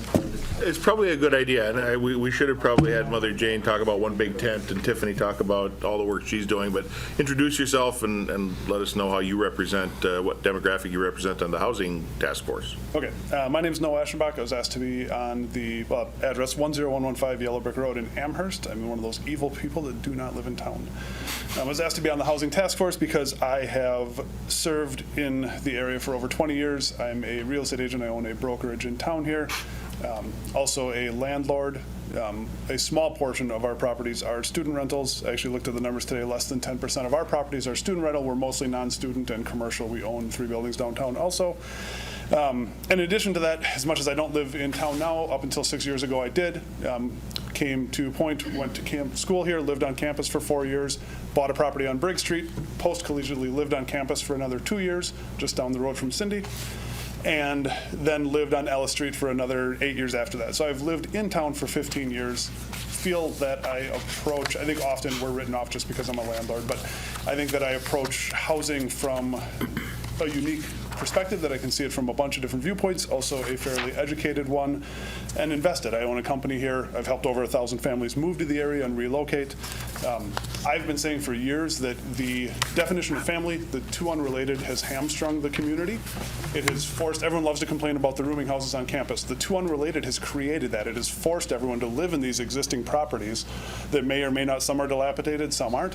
The two unrelated rule has created that. It's allowed people to not diversify, to not move around and seek new housing. Housing trends are changing dramatically. You've seen there's very little demand anymore for 6, 7, 8 person houses. So these larger homes on campus are primed to be redeveloped. The city's got some great programs in place to redevelop those properties. If the two unrelated is removed, we go to 3 or 4, or a basic definition that actually doesn't define family, you will see that decompress in campus. Those homes will be able to be opened up and redeveloped using the grant program the city has. Back to my notes here. You'll hear a lot of arguments tonight. I think a lot of those are fear-based. A lot of those look at what would have happened 10 years ago had this changed. So much has changed with the university, with home prices. University enrollment is down significantly from its peak 10 years ago. Home prices are up significantly. There's the property on Nizitor. There are multiple properties that you're going to get some sway, you're going to get some homes that are purchased and you're going to have students or more people living them. Conversely, there's just as many, though, that won't. You'll get some of the rooming houses that will be redone. I know of 2 properties on Briggs Street this year that were rentals previously that were sold and are now single-family homes. The truth is, economically as a landlord, I can't buy a single-family home for what they're selling for it now and rent it out and make money. The numbers do not work. So there is a lot of fear. I think, again, though, with the changes at the university and the changes with housing prices, a lot of that fear is overwritten, that it's not going to come to fruition. And the city needs to grow. We need density. We need development. We need to not define family and tell someone who they can or can't live with. That's about all I have. I, again, ask for your support in this, the Housing Task Force. I appreciate everyone coming out tonight. The fact of the matter is that we've sat for over a year and listened to presentations from 8 or 10 different organizations and come up with these, over a very long course, multiple recommendations. This is the first of which will be coming out of our task force, and I hope that you guys take some of that into account, that we have a ton of time into developing these recommendations before they come to you. So thank you for your time. Thank you. Anyone else on the Housing Task Force? Oh, yep, go ahead. Well, I know Bobby Joy's on here too, and I don't know if Bobby Joy wanted to speak. I'm just kind of keeping it open for everybody. Okay. I didn't know she You're was on. Thank you. Good evening, everyone. Melissa Johnson, District 5 Council President. Excuse me. I'm one of the co-founders of, or co-creators of the Housing Task Force with Alder Dalton, who spoke previously. When we started this journey, we talked about housing, and I very naively thought it was just this one common little thing we called housing, and we magically would figure it all out, whether it was zoning code or trying to create programs that would make housing more affordable. I quickly learned, and that's the journey of learning, right? That's why we have task force. That's why we do the work that we do. It's about learning. And what I learned over the course of this last year, as Noah had indicated, we had a lot of different organizations come and give us presentations on everything from figuring out how to free up those smaller starter homes so that, what's it called? Hermit crabbing. Yep, hermit crabbing. I couldn't remember the name. Jeff's going to kill me for that. But all of these different things, we learned about the challenges of homelessness and the unsheltered, and then we talked about the zoning code, a lot of different things. What I've learned is that the challenge of housing insecurity and homelessness, or the unsheltered, is an incredibly complex thing. I learned that there are people who are employed, but because they have a felony conviction, are unable to find a place to live. I found out that families are living on the street even though parents are employed. And that quickly reminded me that I raised my children in poverty. As a single mom, after my divorce, and we were constantly housing insecure, I feel very fortunate that my children always had a roof over their head. I worked, I had multiple jobs, but when you're low wage, no education, it's very hard. And you live in less than adequate housing. In fact, one time the roof was falling in the bedrooms because the roof leaked so badly, but I wouldn't tell my landlord because I was afraid of losing a very, very affordable place to have a roof over my family's head. So this was one of the recommendations, and it was a journey. This wasn't knee-jerk. This wasn't, oh, let's try to figure out how to destroy the character of every neighborhood. No, this was about trying to take care of the weakest among us. I chaired the Healthcare Center Committee for the county while I was on county board, and my goal there was about trying to find ways to care for the weakest among us. This is challenging. I realize this. This is volatile and emotional. We're talking about people's properties, which they've put a lot of money and time into. But not everybody has had that opportunity. This is about just trying to care for those who haven't walked in our shoes. So, thank you. I want to thank the Housing Task Force, thank the mayor, the Plan Commission. A lot of work has gone into this. Staff, thank you. Gosh, you put so much work into it. You are just marvels. And I know there was dissension among staff, and that's good, because that's how we end up with good results. So I look forward to the conversation. I hope it's respectful, honest, and open. And thank you for the time. Thank you.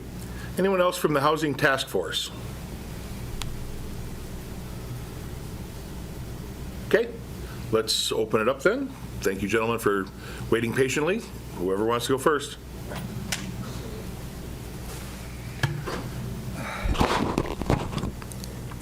Hi, I'm Bob Gifford, representing County District 10 on the county board. This district includes a lot of low-income workers. So I thought it important to speak in favor of the resolution tonight.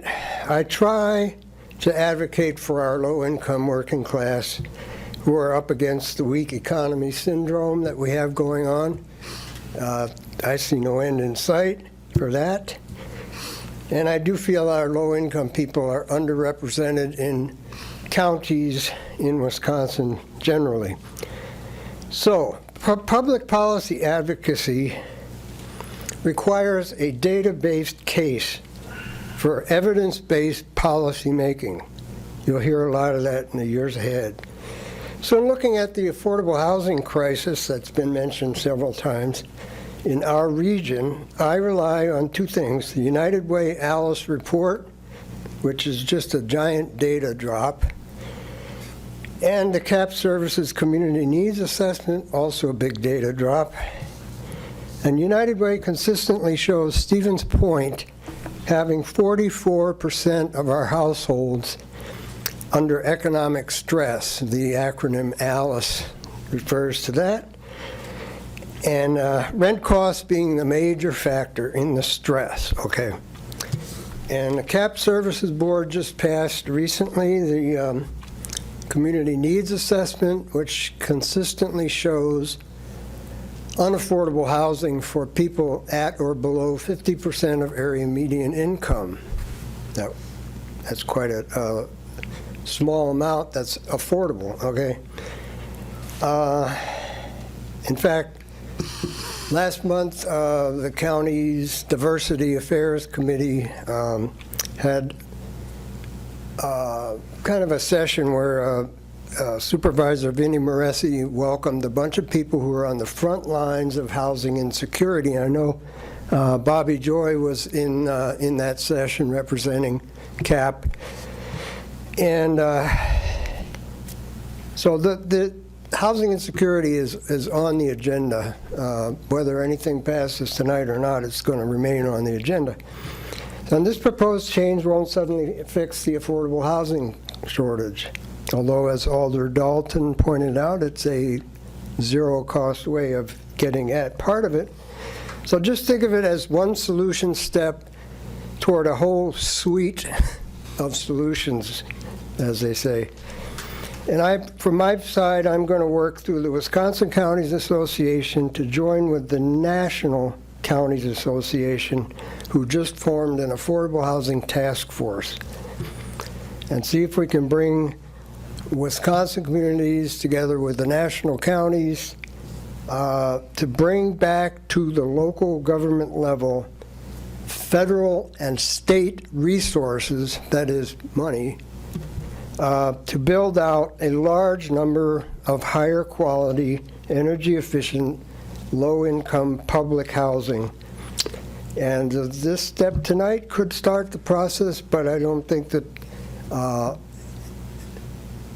the process can be stopped. It's underway now, and everybody is talking about this nationwide. So thank you for your time. Thank you. Public hearing is still open.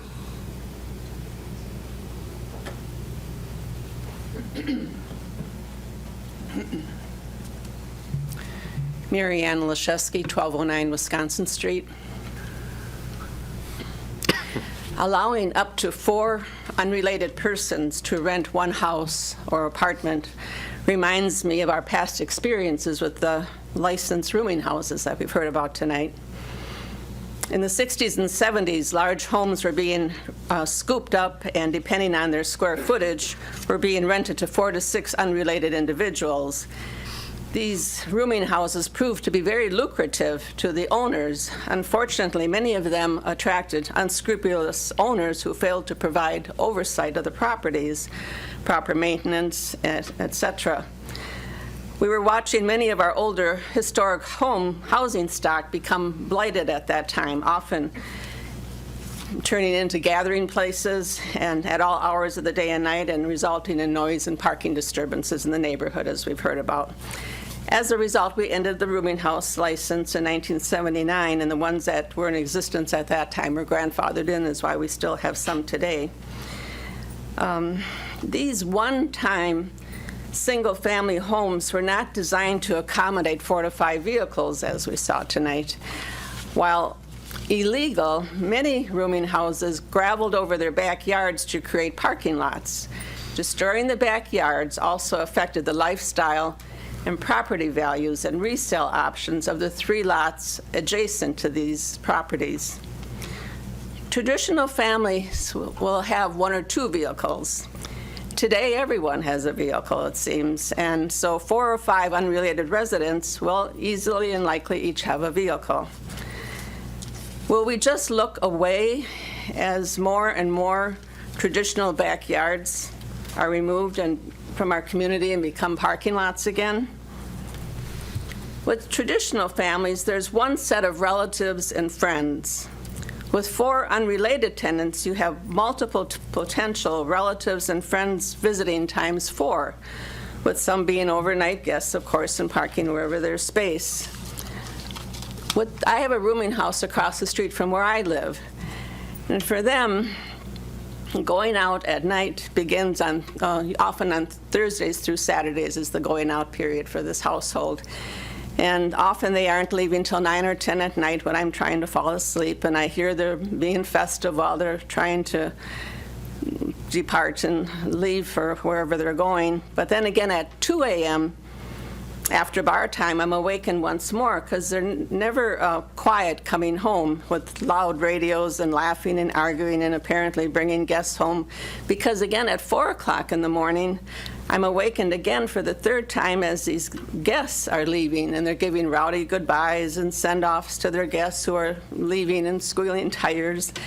They're all having a good time, but trying to fall asleep 3 nights in a row, 3 different times, is becoming too much. A few times of the month there are concerns regarding loud arguments outside at these hours while I have to decide whether or not these relationship quarrels need police intervention. Twice I've needed the inspection department to contact the property owner to address maintenance and storage problems on the property because they're affecting my property value. I tried to contact the owner of the property personally, and he said to me, quote unquote, "I have so many properties, ma'am, I almost forget that I even own that one," unquote. I doubt if he forgets that he owns the property on the 1st of each month when it's time to collect the rents, let alone the rest of the days. Two other neighbors in my area have reverted their homes from owner-occupied to rentals in recent years. That was the end of flowers in the front yard, and it was the onset of unrepaired peeling paint occurring, poor lawn care, unraked leaves that start blowing into my yard. One owner has promised to do repairs, but he said recently that he is apologizing that he can't give better attention to the property and the lawn and the painting that's needed because he has too many other properties to take care of and he doesn't have the time for it. Another landlord only cuts the grass when it's needed or when it's a foot tall most of the times, and maybe he'll shovel twice a year with his duplex, my 4-unit. Many neighbors across the city have the same experience. There was a rental across the street that recently sold to an owner-occupied owner, and ever since they moved in, suddenly there's new vinyl green siding, there's plants on the front yard, the yard is meticulous, and it's obvious walking down the street which homes are owner-occupied and which aren't. 50% of our community also is rental property. I would rather have efforts focused, as you have done already, with increasing home owner occupancy if we could. Out-of-town investors have the money for these large purchases and are drawn to these rooming arrangements because of the cash flow. For them, it's unfortunately is all about the money, and preserving a Midwest lifestyle in our neighborhoods is not of their concern. Expecting people with varying degrees of personal hardship, mental illness, low income to suddenly harmoniously live together just does not easily happen. Sometimes I think it would be easier for us to deal with the students than people with multiple personal problems. With the higher occupancy in these houses, the landlords are going to raise the rents as opposed to if there's a single family living there or 4 unrelated people. And potential problems will find higher tenant turnover throughout the year as opposed to staying there through a year's lease. I just don't want to have another John's Drive experience to take over these vulnerable neighborhoods on campus and in the First Ward and near downtown and in my area. They are the most vulnerable and have some of the oldest housing stock. And I wonder, does the city want or have the staff for all the bureaucracy that it would take to monitor and enforce these new living arrangements and to confirm that the tenants are a family according to our municipal code? We struggle already to keep up with enforcing maintenance of properties we already have, and we are oversaturated with rentals that don't have pride of ownership. And so finally, please do not give me another rooming house in my neighborhood. Spare any of us of the further permanent damage to our older, fragile housing stock. by encouraging more home conversions to rentals that will be these rentals will be even more challenging to manage than what we have already. Thank you. Thank you. Public hearing remains open. My name is Ray Cal, and I am a resident of Stevens Point, and I'm here to speak against a change to the ordinance. In preparing for this meeting, I researched a number of other cities. I did find a neighborhood revitalization task force report done in the city of Eau Claire, and reading their recommendations of their revitalization report, one of the first recommendations are that the city of Eau Claire should try to find ways to encourage more owner-occupied homes if they want to revitalize the deteriorated neighborhoods that they have in Eau Claire. I heard someone speak earlier about the fact that people opposed to this somehow don't want rental properties at all in our city. I spoke with our staff and learned that 49% of the properties in our city are rentals. So I don't want you to believe that we are somehow against rentals. However, make no mistake about it. If you take neighborhoods, particularly around Stevens Point or around the north side of town, and you allow more of the homes to go from being owner-occupied to investor-owned properties, we are going to have a deterioration of the neighborhoods. And I am against that. It's against the value of the neighborhood. It's against the investments that we who've moved into Stevens Point to buy homes expect. I am not against affordable housing. I am delighted at the number of apartments that I've seen getting built in Stevens Point. I'd like to see more, but I'd like to see more at an affordable level, because some of the new apartments that have been built are actually quite expensive and hardly what I would consider to be affordable.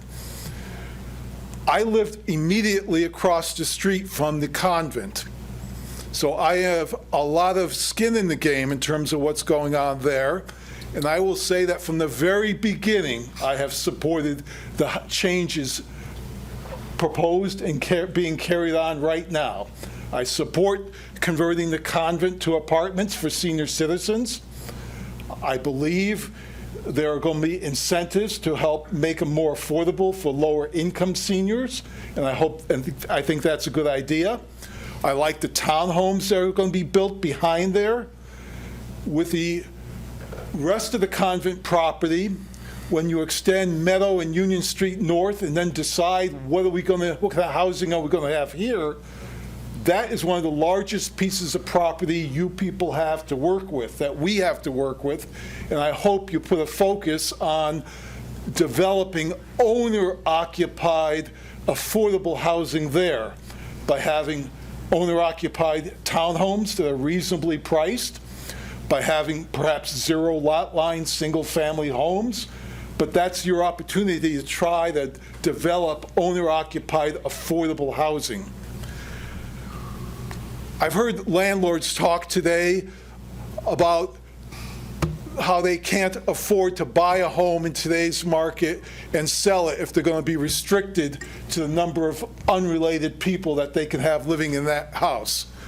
I feel sorry for you, but not very much. I'm sorry, I do not. Because changing this ordinance is just going to make people like you able to go out and buy up more owner-occupied homes in our neighborhood and turn them into rentals and rent them to whoever the heck you want. My experience with the house next door to me is it was built in 1930, one of the first houses in that property south of the convent. It's been owner-occupied. It's been a single-family home since 1930, 92 years. It was recently sold. I owned that property for about 3 years. I sold it to a family that moved in. Since then, they then decided to move down the block. It's now been bought. When I saw the new owner was on the property. I went to greet him to the neighborhood and welcome him to the neighborhood. Turns out he's a UWSP sophomore who bought the property, I assume with help from family, but I don't know, but that's irrelevant. But he announced to me that his plan was to move in January at the beginning of second semester with a bunch of buddies from the dorm. And I was kind of like, oh, I'm going to have student housing right next door to me with who knows how many people living there. But he's the owner, so maybe that'll be good.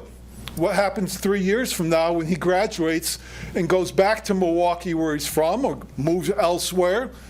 Now I'm going to have an absentee owner, an investor, who's going to perhaps follow the model that led to the ordinance that we have today. Because this ordinance didn't get pulled out of the sky for some reason. What we experienced was neighborhoods getting investors buying up properties, and then every landlord is different, and some are better than others. But one model is to buy a home, jam in as many renters as I can possibly do, fill it up to maximize my rental income, spend as little on maintenance as I possibly can, and that led to a deterioration of homes, a deterioration of the neighborhoods, and then it creates a cycle that encourages more people to just move out, go to Hull, go to the outlying areas, other neighborhoods in Stevens Point, move to Amherst, wherever, but not want to deal with a potential deterioration of their neighborhood. So that's why I speak against this.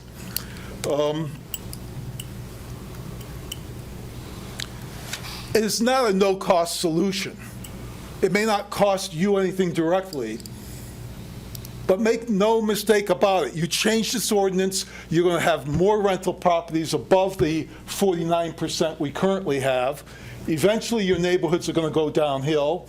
And then you're going to be coming in here trying to figure out, how do we revitalize the neighborhood?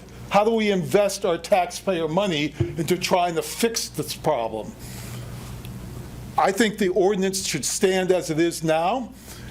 If you're going to make a decision tonight, I think it should be to do more research and make it open for more public comment and more public input on what impact is this actually going to have on neighborhoods. How many more homes are going to be bought up by landlords who want to then rent it out because the dozens of homes they currently own aren't enough? Great business model, may allow you to go out and live in the beautiful outlying areas of Portage County, but it doesn't help our city. Thank you very much for listening. And again, I support all your efforts to create affordable housing. And I hope you do so, but this is not the way to accomplish that. Thank you. Thank you. Public hearing remains open. Hi, everyone. I'm new to Stevens Point, and I'm pretty stupid because... Name and address, please. I'm not good at public speaking, and I don't have any notes. The reason I came to Stevens Point, a lot of people ask me, I'm new to Wisconsin, and I'm new to living in snow. I'm a climate science nerd, which is a topic which is unfortunately controversial. I'm coming from the West Coast, and I see Lake Mead, Lake Powell, the two biggest reservoirs in the United States, drying up, the evidence of what's changing. I decided to move to Wisconsin because there's water here. And there's going to be a lot of people, in my opinion, who are following me in the future. And we are going to have a refugee and migrant issue coming to Wisconsin in the future as places become inhabitable because we don't have enough water. I'm an example of that. And we're going to face a future where we need to have denser housing. There's going to be people who need places to live as we run out of water in other parts of the country and other parts of the world. So there are bigger forces at work than the people in this room can control. And I'm just an example of that. Okay, I'm a climate refugee, and there's going to be more people coming behind me. We need places for people to stay in the future. So I realize it's a controversial issue, climate. It shouldn't be a controversial issue. And we need to talk about that, and we need to be prepared as a community for changes in the world that are bigger than us. So thank you for listening. Thanks, Rich. Public hearing is still open. Hi, I'm Emily. I live at 2760 Lindbergh Avenue, and I wanted to speak in favor of changing the ordinance. I think that it is very important to make sure that we have housing for all of the people here in Stevens Point, that we continue to be able to provide housing for those people. And currently, I don't think people are thrilled with the amount of unhoused people that they see in the community, and that's something that could be fixed by affordable housing. And one possible answer to affordable housing is letting people move into rooms that already exist. It doesn't make sense to leave these rooms open just because these people aren't related. There is absolutely no reason why this city should have any reason to say these people can or can't live together. If these people are allowed to, if these people are adults and can be in housing, there is no reason that they should not be able to be in housing together. And anything beyond that is stepping on people's rights and telling them who they can have in their family and who they can have in their own home. And that is not anyone else's business. Thank you. Thanks, Emily. Public hearing is still open.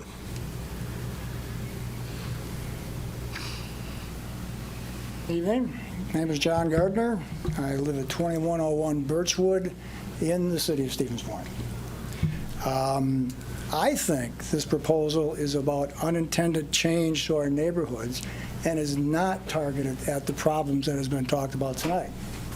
It's going to result in changes that you do not anticipate and will not necessarily address what we've been talking about tonight, what the problems are. In my experience, the existing definition of family has worked well for the city for over 40 years. I do not see the need for a change. The city tried this experiment once before, and they didn't like the results. For those of you who don't know me, I worked for Portage County Planning Department in 1976. We provided planning services for the city of Stevens Point at that time. And then I worked for the city's community development director after that. The existing definition of family, as we've been talking about, is family plus one. The proposal is to change that to either 3 or 4 unrelated. Stevens Point is not like other communities. This change would effectively rezone the entire city to multifamily if adopted as proposed. The entire city would become multifamily. We're not like other communities. We're a relatively small community with a large university population. Half of our housing units are rental already. Family definition has evolved partly as a result of this unique circumstance. The staff report found 2 other communities that are university towns, that are small ones, that have the same definition of ours. Perhaps the reason for that definition is because of the large impact the university has on a relatively small population. Turns out that Eau Claire, if you read the Eau Claire definition, they don't include any additional members other than a nuclear family. So there are different definitions that are out there. I think that our definition has evolved based upon our experience and our relationship with the university, just like Eau Claire, just like Whitewater did, just like Platteville did. In 1976, the experiment was tried before. Virtually all the properties west of Michigan Avenue, from Michigan Avenue to the river, were zoned multifamily. The community, the neighborhoods did not like the results of that zoning. As a result of that, the number of meetings were held with the community members, and virtually all of that area was downzoned from multifamily to two-family. They didn't like it because of the conversions that were happening. There were single-family areas that were now being rented out that hadn't previously been rented out. And they didn't like it, and the community got together and, as a council, downzoned all that areas. They tried this experiment once before, and it didn't work. Changing the family definition as proposed will affect zoning for the entire city. Will happen without the current. The other thing that will happen is that you will eliminate all the standards that are out there, like lot size, building size, parking requirements, and other minimum standards. If you change this definition, those will all be thrown out. Any house can be converted to a multifamily as a result of any house. I understand the intent is to reduce rent by sharing the cost between more tenants. However, the proposed change would have unintended impacts on the entire city. For example, the area that was been talked about earlier near the University of Gerke Park will now be converted to rentals, whereas now it's primarily a stable, single-family, owner-occupied area. If you make this change, that area will change within 5 years. A single mom right now is looking for a rental, would find herself competing for a unit that can have as many as 3 or 4 rent-paying individuals in it. That means the mom's got to pay the same amount of rent that these 3 or 4 people are going to pay the landlord. That means her rent, that rent for that unit, is going to increase. An unintended consequence where you think they'd split the static rent and split it amongst 4 people instead of 2. What's going to happen is that the other people are going to have to raise up to that level. And so I think one of the unintended consequences is that you may have an increase in rent as opposed to a decrease in rent. The unintended outcome could be an increase in rents. Another outcome could be that landlords will start purchasing starter homes. If the starter home can generate income from 3 or 4 rent-paying tenants, that will result in a higher sale price for that property, which will in fact increase the price of starter homes, moving them out of the range of families and making them less affordable. If the assumption is changing the definition of family will result in less homelessness and lower rents, then I would suggest you test those assumptions. Go to other communities that have higher definitions of family, higher numbers. Test it. See if they have fewer homeless. See if their rents are cheaper. Don't just assume, but actually test it and verify it before you make this change. La Crosse has a different definition of family for different zoning districts. It would seem that finding occupancy for different zoning districts would give the Plan Commission and the Council the tools necessary to target these changes and not without having the wholesale unintended consequences on the remainder of the city. If the intent was allow, for example, if one of the concerns is unmarried mothers, for example, living together, then address that issue. Change the definition of family to include a family plus 1 plus the dependents of that 1. So now you can have 2 single moms living together and you've addressed the issue without making the wholesale change for the entire community. In my experience, the definition of family has worked well for the city. I do not think this change is ready for adoption. I would encourage the Plan Commission to identify perceived problems, identify and quantify the issues, and consider alternate solutions before you take action tonight. Target the changes. Adopting the proposed definition of family would result in effectively rezoning the entire city to multifamily. The possible increase of cost of rent, cost of starter homes, conversion of owner-occupied properties into rentals, and the flight of property owners from Stevens Point to other villages around us. I don't think this is ready for adoption. I think you need to do more study, and I think you need to target the solutions more specifically. Thank you. Thank you. Public hearing remains open.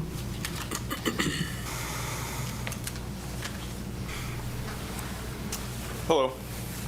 My name is Daniel Dietrich. I live at 1926 Dixon Street.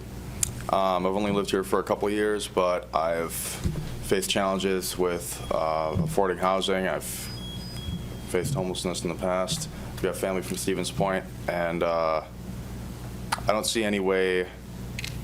I mean, I hear these arguments, like the neighborhoods surrounding the communities that would be possibly transferred into multifamily or multiple unrelated individuals sharing a unit are going to apparently simultaneously increase and decrease in value. But I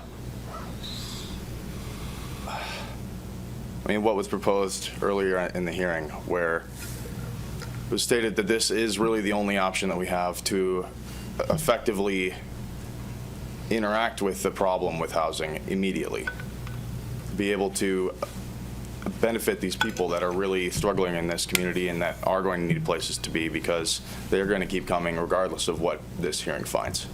So, you know, we could wait and have the same discussion in a year or maybe a few more, or we could just pull the plug and say, I mean, I appreciated the proposition of having possibly no specific number and basing it on the space available in a unit, because, you know, you could have a pretty massive home with only 1 or 2 bedrooms, and, you know, those spaces could be pretty easily converted and at no loss to the quality of living of the neighborhood.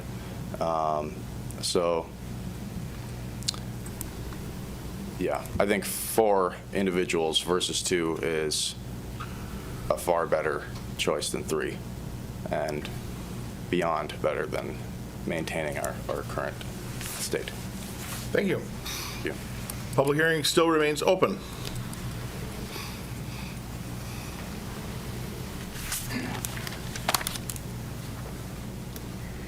Cindy Royer at 3609 Lorraine Street. I did not come here planning to say anything, so I don't have notes either. I guess my 2 main takeaways from the comments that are concerns about becoming boarding houses, the number of people in a residence. One of my neighbors has 10 people living in their house. They're all related. Their children are multiple, are over 18. They have 5 cars. But they're a family, so it's acceptable. I have no issue with them. They're wonderful, love them. But when we're trying to define a family, and you're saying 10's too many, I have 10, and it's a family in my neighborhood. So I think putting a number and trying to define a family is a difficult proposition. I also understand where the square footage issue then becomes a problem, because this family technically wouldn't have enough square footage for 10 people in their 3-bedroom home. So I think trying to define a family as a city is an outdated proposition. I am thankful. I know one of the examples up there was young professionals. I'm glad my son moved to Howard, because they don't have a definition of family. He lived in a tent with his girlfriend for a month when he got a professional job waiting for an affordable apartment that he shares with his girlfriend and another college roommate. They are all college graduated professionals with student loans. That's how they can afford rent. So we talk about homelessness, which is a huge issue. I'm a member of the board of One Big Tent.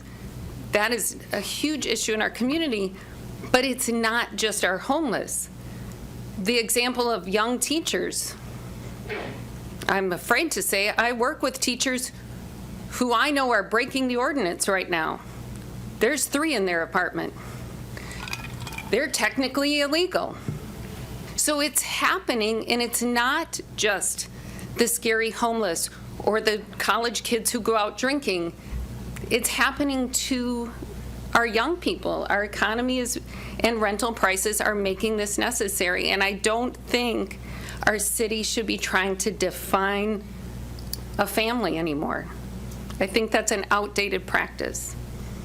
Thank you. Public hearing remains open.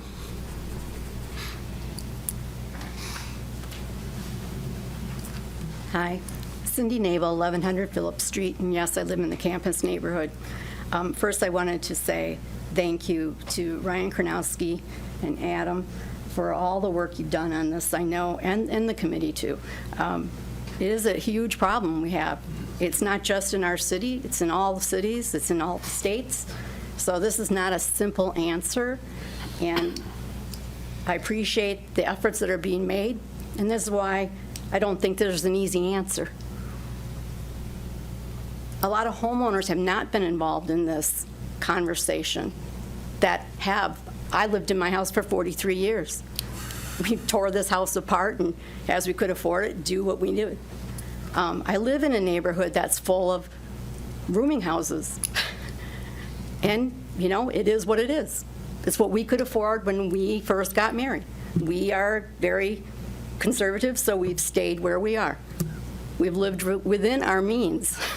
We are not big spenders. We put a lot into our home. We put a lot into our neighborhood.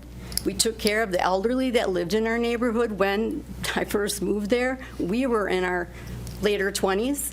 We were the people that took care of those neighbors. It was very important to feel that we could do that, and especially with those neighbors that were older, that were afraid of the college students, which we wanted them to realize that that wasn't necessary. It could be a very vibrant neighborhood having that mixture.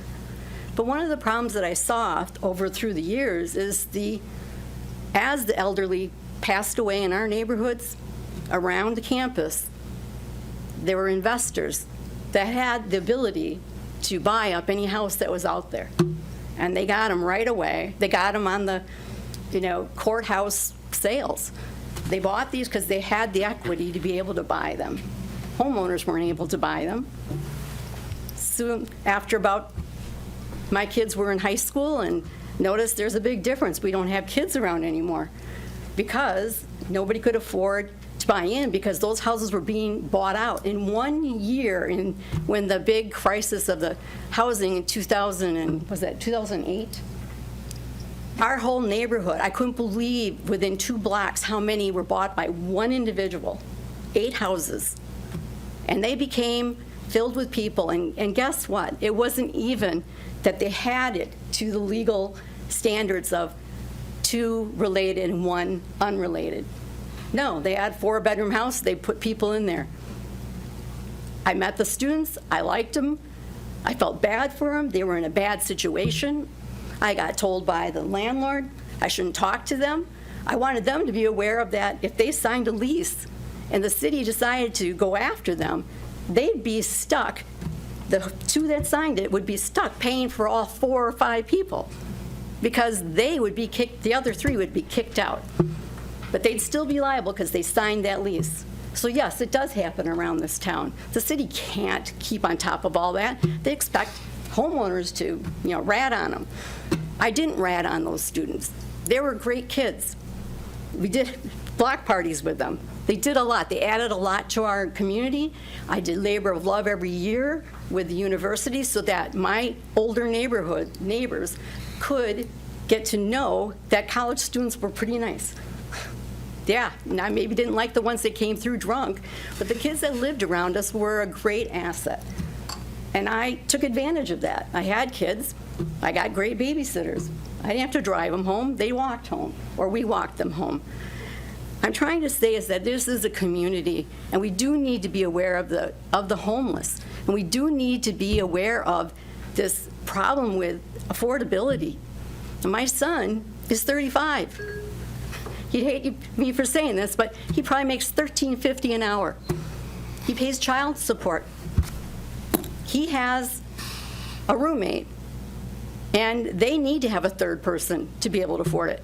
But let me tell you, as soon as that goes through, my fear is they're going to raise that rent because they can now. Because in this city, they're usually charged by the number of people that they have in the rental unit. So to think that this is going to solve that of lowering the cost, it won't.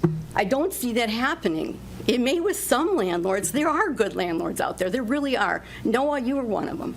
You lived in our area, but those houses all ended up being bought, and I don't see you ever doing that kind of stuff. You take care of your places. But there are a lot that don't live even in our city, and they don't take care of it. And we have 49% of rentals. That's not a good mix. Where's the balance? My neighborhood was great at one time because we had the elderly, we had new families, and we had students. It was a great combination. That's what I think that you're looking for with the Big Tent and other things like that. You want people to have that community, but you can't oversaturate and not take care of what we already have, that people have built 43 years of paying a mortgage so that we could afford it and still have a little square of a yard. We have cars that are parked that there's no room for all those people that have cars. There's not space, so we've given them parking on the street. I agree. It's a great idea. I wasn't thrilled with it, but it has not been a problem. But it takes time to see how these situations play out. And there is a consequence to this, and I'm concerned about it. The history of the rooming houses goes back to the early 70s. The person we bought our house from, an elderly lady, she had 2 kids that boarded with her, 2 young boys. It made it so she could live there. That's what the city did because they needed to have housing for students. There wasn't enough dorms. And it was a great opportunity to do this. But then came the greed. And I'm sorry, but it is true. It's an investment for the landlords, but it's an investment for us that bought houses and paid a mortgage for how many years? That wasn't easy to do either. So to have this pitting people against each other, we're not a single family in my area. It never has been. I never expected ever to be. But I make an effort to get to know who lives near there, and I want to help my neighbors. But if you oversaturate these areas, it's not going to be good. And one of the things we talked about with the comprehensive plan exactly says we should be diversifying geographically and economically. But guess where it's all going to land? We already know where it's going to land, in the core of the city. Because it's not going to go out in Park, not Park Ridge, but City Park as we call it. Those houses are not going to be eaten up. Those are they are single family. We've already pulled down to almost nothing in our neighborhoods, and we still have people trying to stay in there and try to keep the properties worthwhile and try to make those efforts to make the university proud of what they have next to them and us proud of the students that are living there. And they are damn good students in this university. And I don't want to see this get so bad that everybody's looking at the numbers. It shouldn't be called family. You're absolutely right. It should be household entity. But there does have to be, just like there are ordinances, if we don't have some constraints, then there are people out there that want to make money. They will buy up the houses that are affordable within the area that we're already in. They will be made into numbers of people that are transient, that aren't going to be there long. They're not going to want to be part of the community because they can't afford to stay there. The rent's going to keep going up. These are not the solutions. I wish we would have had the foresight when we were doing TIF developments with these apartments. You know what I heard from the inspection departments back in the day for the last 40-some years? Is that you should be for these apartments that are going up, Cindy. Your whole neighborhood should be for these. And I fought against it. And I got grief for it. And the reason I fought it was because I didn't believe what they were telling me, is that you won't have to worry about all those rentals around you. Those will go away. Because if we build it, they will come to those apartments. And guess what? Then those houses will be up for people to buy and turn them into single-family homes. Really. I never believed it. It's still not. And now we have other situations. Why haven't we made these apartments that we've done with TIF money to say 10% of it had to be affordable housing in them? We did so many different projects, but we have not done that. But now we want to do something really fast to save people because winter's coming. Well, we've known this has been a problem for how long? So it is not no-cost solution. It is costly to the money we're putting into our downtown and asking people to invest in our parks and everything else if we're going to not take care of all of the city. Because the center part of it, it is not being, the comprehensive plan is just dumping in areas right in the center, and that is not healthy for our city. Thank you. Thank you. Public hearing remains open.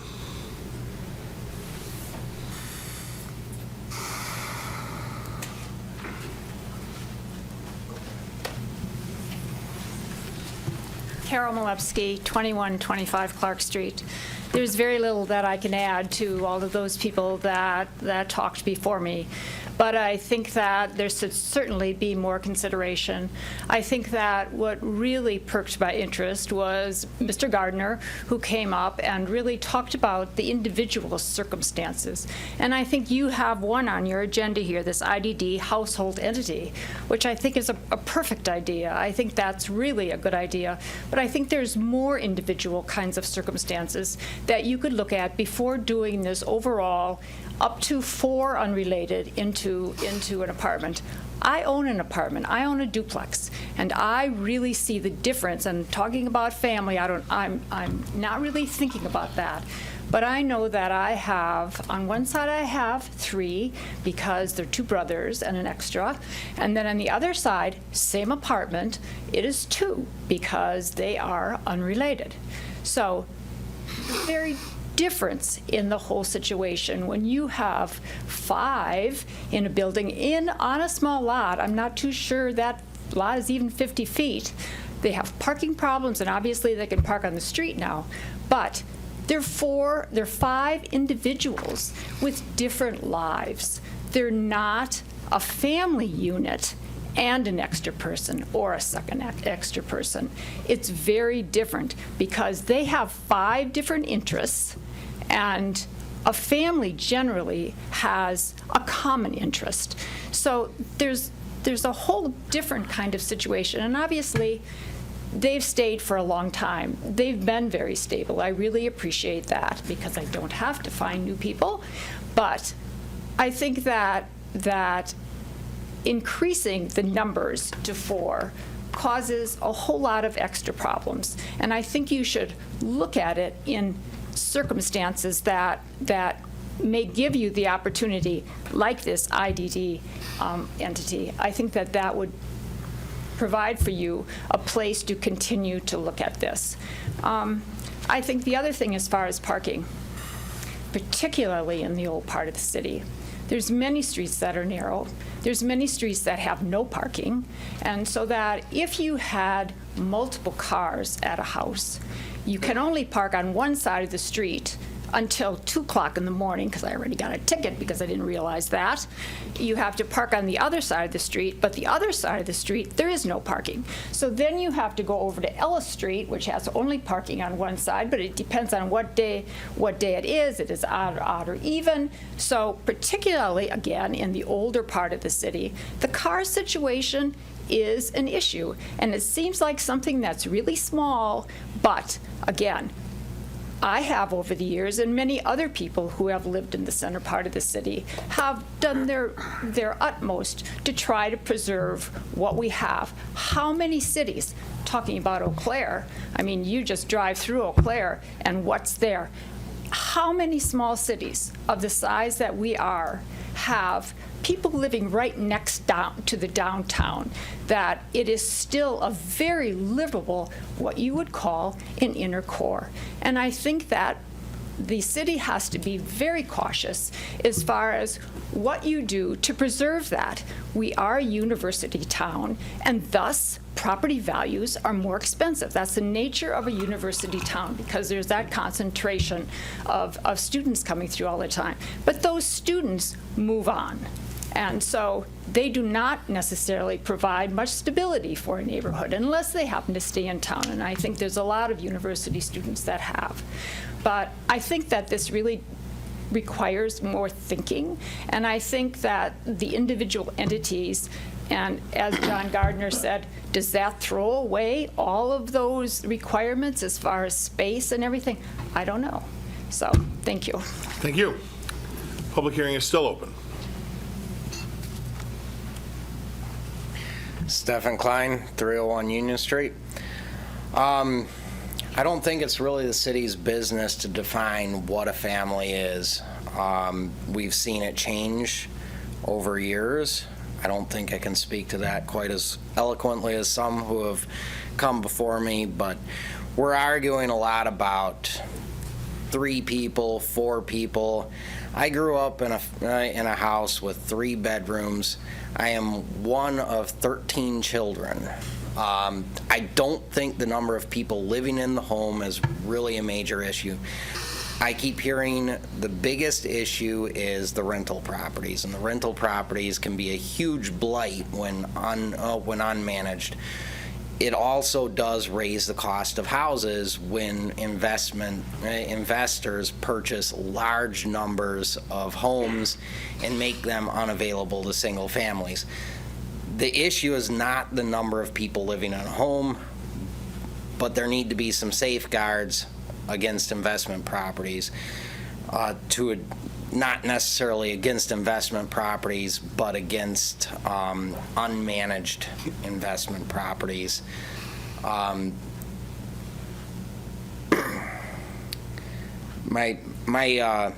live next door to a rental, and we had a new neighbor with some kids about the same age as my kids just moved in, and after living there for quite some time, I suggested to the kids, hey, go say hi to those kids. Their response was, why? What is the point? They're just going to move and we're never going to see them again. Rather bleak for 8 and 9-year-olds, but that is what you get when you have rentals, and rentals create turnover. And I remember being a tenant who had to move every single year with the family because you'd move in, they'd raise the rent, you'd have to move, and it was year after year after year. So I don't think that this necessarily fixes a housing issue. It fixes an issue, but more work needs to be done. But again, the government doesn't necessarily have any business defining a family. It's not the government's job to maintain or raise your property values. Thank you. Public hearing remains open.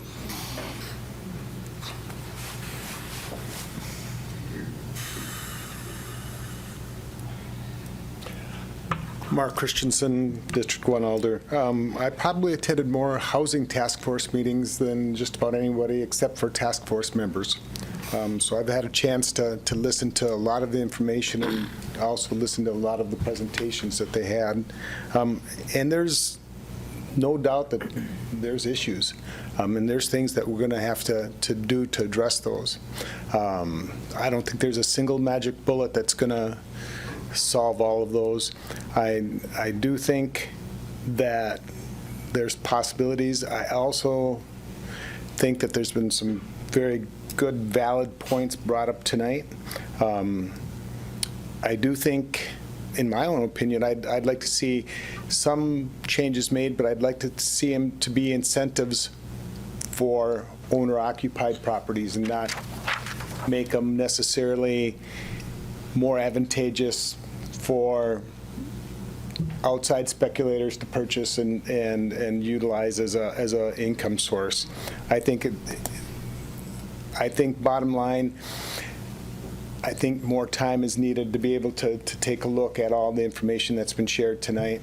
I think it's probably more important to make a good decision than to make a quick decision. And normally, patience isn't one of my best virtues, but I think the Planning Commission would be well served by just postponing a decision and have it, let the staff take into consideration a lot of the information that's been shared at this point and have further dialogue, and then in short order bring back what they feel would be the best way to move forward.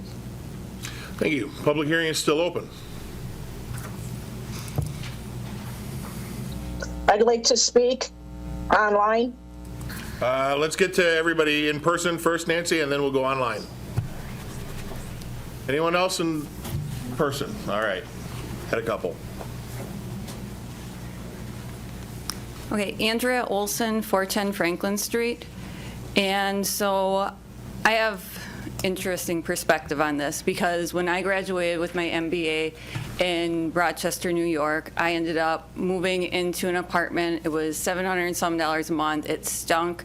I ended up then moving in with a friend and his girlfriend and paying $200 a month. And then within 2 years, I was able to afford my first house. It was fantastic. I hated the girlfriend, but we all deal with stuff like that. Parking was an issue for us because it was single driveway, and then changing parking, but we dealt with it. We weren't supposed to do it either, but didn't know it at the time. But right now we have, and then also, so I was one of those people that was also naive and bought a 2-family home that didn't realize that you had to have an occupancy in that house. Otherwise, you're forced to convert your 2-family home into a 1-family home. And that really stinks, so dealt with that. But we also have, like, the kid that bought the house on Reserve Street. He knew what he was doing. He was a realtor. He should have, like, the rules are right there. Like, I have no pity on that, but we have rules for a reason, pretty much. But if you're looking at the houses right now that are hitting the market, about half of them that go on, they'll be off within, or go pending with probably about a week. And then if you go and look onto rent.com, or there's a Facebook group for rentals, you'll see them over there almost all the time. So you can say that, oh, the houses are getting too expensive now for people to want to convert them to rentals, but that's not true. 624 Washington sold May 2020, $161,000. That one's now a rental. 1933 Strong sold in July 21, $159K, now a rental. 125 Portage Street sold June 22 for $125,000, and that's now a rental. And that one was a rental before too, because it has 5 tenants, making a total of $1,700 or $1,750 per month, which that comes out to $350 per month. Great rent for a bunch of people, but you have a rooming house there again. So yes, the rooming houses are great for making affordable place for somebody to live, but who's going to be living there? Because when our apartments, the new apartments that are being built, $850 for a studio apartment, students, young professionals, like, we're talking, how I wouldn't have just paid that much for a studio. Unless our apartments become affordable, the houses are going to keep getting bought up and then rented out like that. And I have like a list of 1, 2, 3, 4, 5, 6, 7, 8, 9 more houses that happened to, and that was me sitting on the floor over there for about an hour just double checking everything that I had been watching for a while. But one of my concern, so before a concern, is that I completely am for having people with disabilities living together. I think that is a great thing to have. However, I do have a neighbor that had done that, and suddenly, because there was nobody living with them, you have BB guns being thrown around outside, cops being called because somebody thinks it's a real gun, and a bunch of other stuff like that. But that is because they didn't have somebody living with them and their own abilities that they have, and then conflicts were occurring. But I'm still for having groups like that within my neighborhood because we should be inclusive of everybody.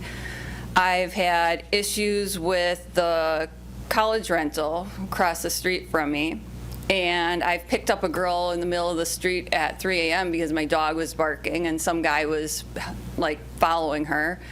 I had a drunk driver drive through my front yard of the house, hit a sign, make it go flying too.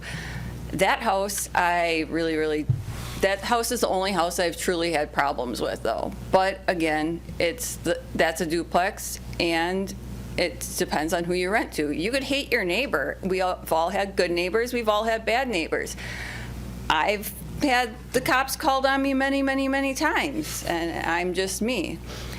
But I just won a zoning appeal too, so I was in the right there. So my concern is that there's no requirement of the homeowner to be living on the property. I think that can solve a lot of the issues by incentivizing that, because I'm single, I have a big house, I would like to rent out to a couple, but I'm not even sure that I can do that because I would be the one unrelated person, but then if it comes down to it, then people sometimes get nitpicky and saying, no, the one unrelated, or the owners of the house have to be the couple, and then they can have one unrelated person living in there, which I don't like that. It should be able to go either way. But the incentives for having additional people, I really like that, because if that can prevent a lot of people from buying up the houses, like I just gave a bunch of examples of, because otherwise you just end up not addressing any of the issues that are here and concerns. You have people afraid that their neighborhoods are going to be converted all over into student housing and tons of people living in them.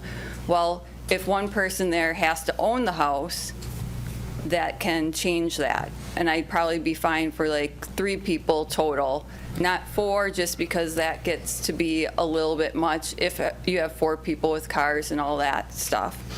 I know from financial perspective, I have friends that are homeless, and it can make it a lot more feasible for them to be living in a space. But even if you can have just the 3 people together, that should make at least an initial impact on things. My other concern was that this, we didn't address the tourism housing or tourist rooming requirements, because currently with our tourist rooming requirements, a homeowner has to be living there unless you were one of those lucky people like the Claflin house that doesn't have to live there because they were in those 2-ish years where that wasn't a requirement. Well, that house gets $525 per person per night, or at least for one person for the night. Also, if you look across the street, then it's a 1656 Main Street, just painted, looks great. 6 beds, 2 baths. That's been a student rental for as long as I've been born. But that brings in $2,505 a month. So that's a rooming house. But if it was down to 4, like, you're making $400 per person. So why would you want to be renting to a family versus 4 individual people? You got to think your math there. Also, your ADU requires the owner to be living on the property for 10 months of year. Those people would not be able to be qualified for this either, having the unrelated relatives based on what was been proposed. Same with that. If you do have your tourism house, you also will not be able to have those unrelated people there either, which that gets a little bit more complicated. Why aren't we looking at this as a whole? We're sort of picking and choosing, trying to stay away from those trigger words of tourist rooming, by tourist housing, sorry.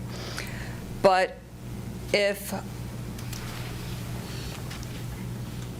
I'm able to have a rooming house and have if I'm able to have a tourist house, those places are regulated by the city. You have to go in and you have to get your approval and everything from Common Council. And also with that, you end up having to pay taxes into this, all the taxes for renting out the rooms and all that too.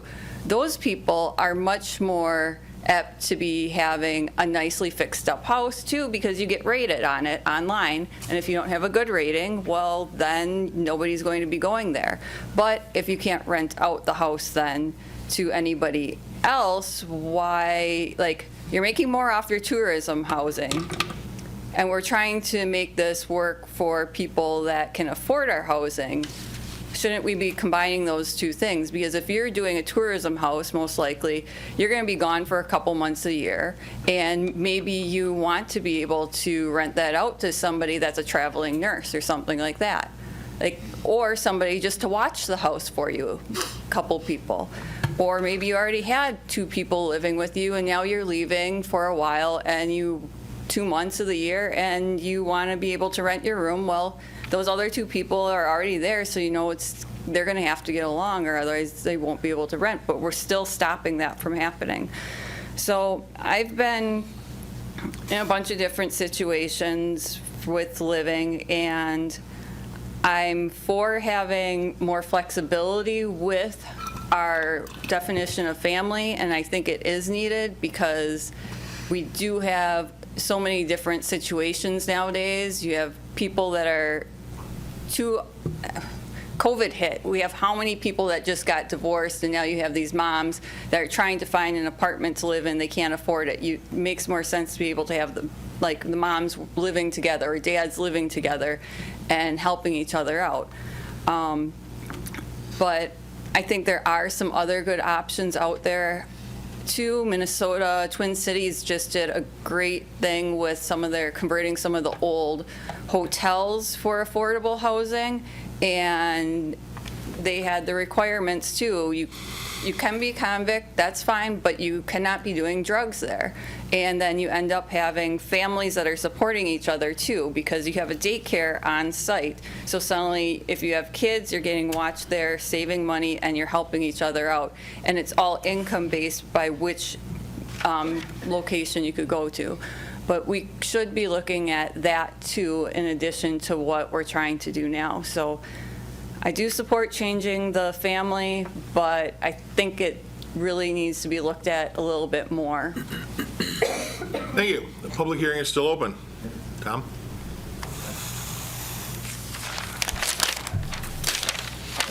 Good evening. Tom Daling, 1908 Main Street. I just heard about this yesterday, so if I get things wrong, please excuse me. I had no chance to discuss this with others as well, but from my perspective, I live in an area that's heavily surrounded by college rentals. Okay, if this were applied to owner residents, owner-occupied owner residents solely, I think it would make great sense.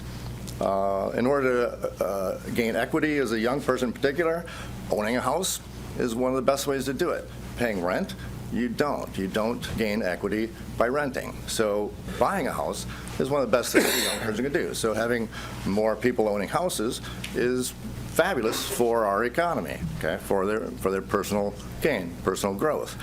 An owner-occupied house, you can't do guarantee or 100% on anything, but most of the houses I've seen around me, if they're owner-occupied, they're nicer. They're well-maintained, the roofs are better, the lawns are better maintained. If they're rentals, it's typically the opposite. Let's see, I've never called the police on an owner-resident house in my area, or owner-occupied house in my area. But there's semesters where they know my voice on the phone at the cop shop because I'm calling about beer cans in the yards, screaming at 3 in the morning because of parties that are going on at college rentals, okay? If the owner lived there, you can't say it's going to make it better, but it likely would be, okay? Let's see. One rental next to my home. The landlord told me he owned 47 houses. How do you maintain 47 houses in a decent fashion? Okay, his house wasn't. Great guy, loved the guy. House was trashy. Okay, it's the blight of our neighborhood. Okay, the house behind us, the landlord was in doing work in the house, and I saw him doing the kitchen. He was putting no insulation in the walls. I said, "Why aren't you insulating these walls?" He said, "I don't have to pay the rent. Don't have to pay the heat." Okay, so. Somewhere down the road, if somebody buys that house, they're going to have to blow insulation in the walls instead of doing it properly as a homeowner more than likely would. So, is it bad to be a landlord and rent houses? No, but aiming our city towards more owner resident homes is a very good idea, I feel. So I'm sure I just upset a few of my customers by saying that, but, and there's no 100% blanket with anything. But I think if you could aim this at homeowner residents, I think it would be a great idea. Okay. Thanks, Tom. Yeah. Public hearing is still open.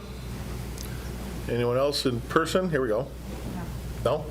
Anyone else in person wishing to testify? If not, we'll go over to the online.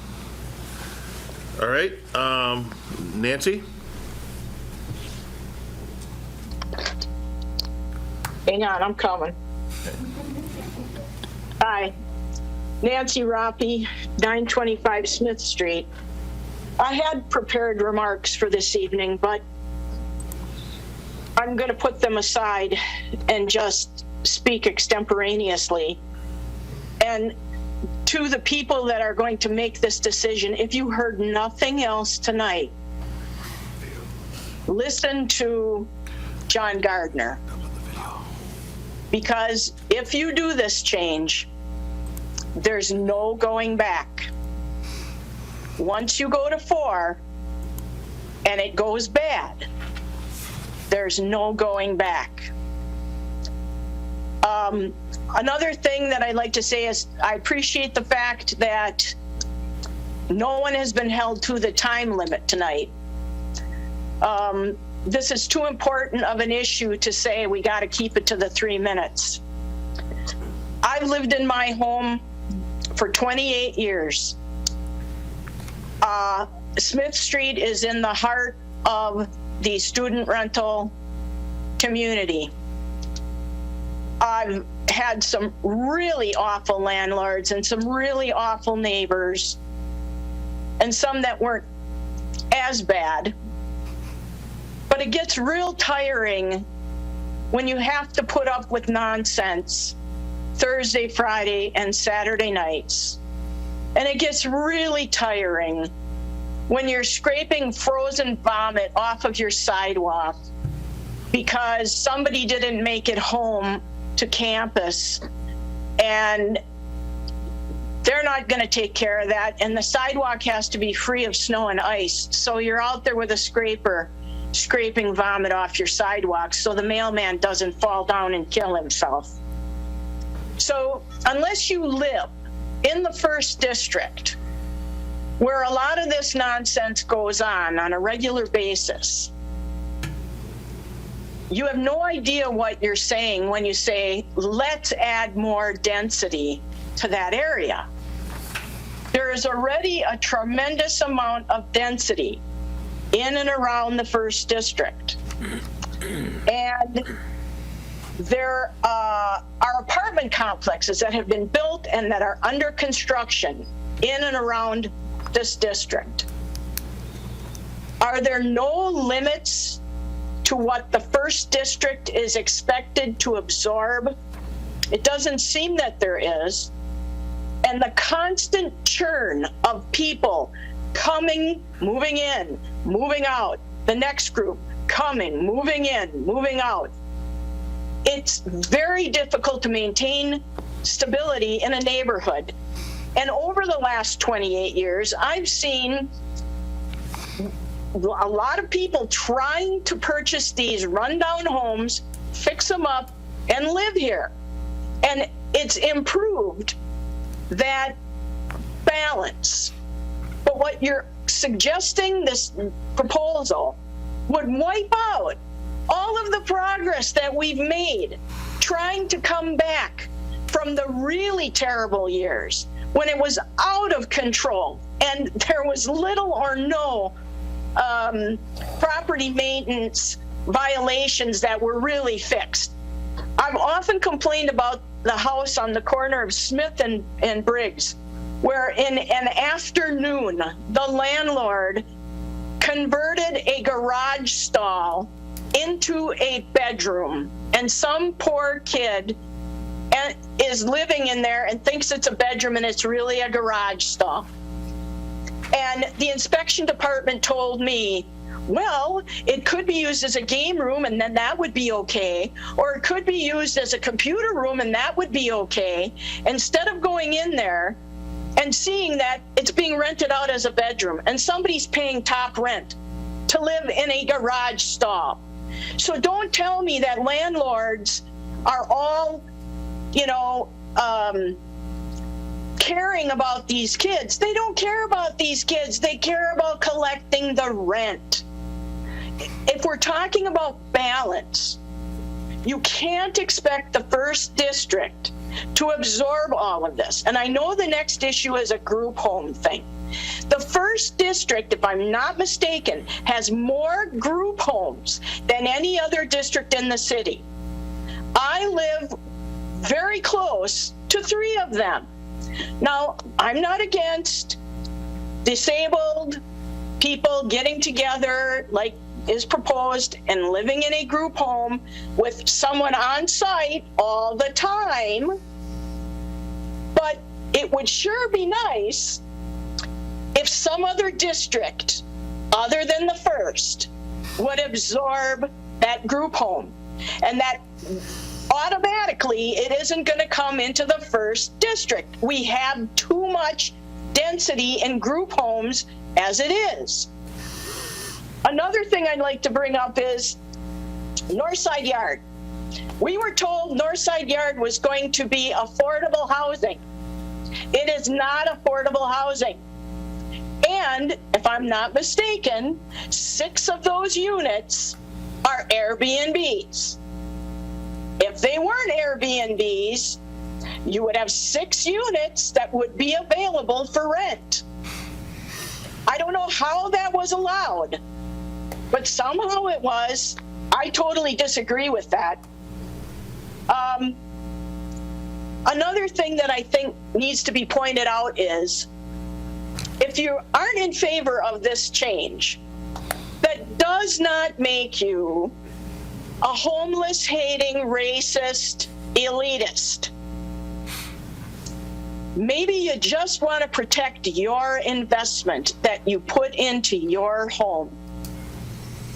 I am absolutely supportive of helping to find affordable, which I'm not sure what your definition of affordable is, housing for the unhoused. Okay? Raise your hand if you're willing to take in a homeless person, any of them that have been wandering in the downtown area, any of them that get kicked out of the Salvation Army and wander my neighborhood all day with everything they own on their back. You want the first district to take in those people. I didn't hear anybody from any other district say, hey, we would be willing to do that. It's all going to land in the first district. That is not fair. It needs to be spread out. Families already deal with varying levels of dysfunction, and those people are related by blood or marriage or adoption. Adding in unrelated people comes with a myriad of pitfalls. Now, how many times have we heard, oh, the trusted family friend moved in with us and something really terrible took place? We haven't talked about that at all. What if that person you're taking in is a stranger because you want to earn some money to help offset what you're paying for your mortgage? That is a concern. And that overriding desire for density, it just, when will it be enough density? I have asked this many times. If you go to 4, is that enough density? If it doesn't solve the homeless crisis, will you then come back and say we're going to go to 5?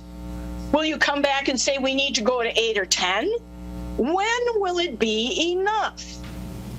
No one has told me, no one has explained that to me, that density equals X and density will be met when we get to Y. That's why you have to go back and answer those questions. And I'm sorry that it's December and that it's cold outside.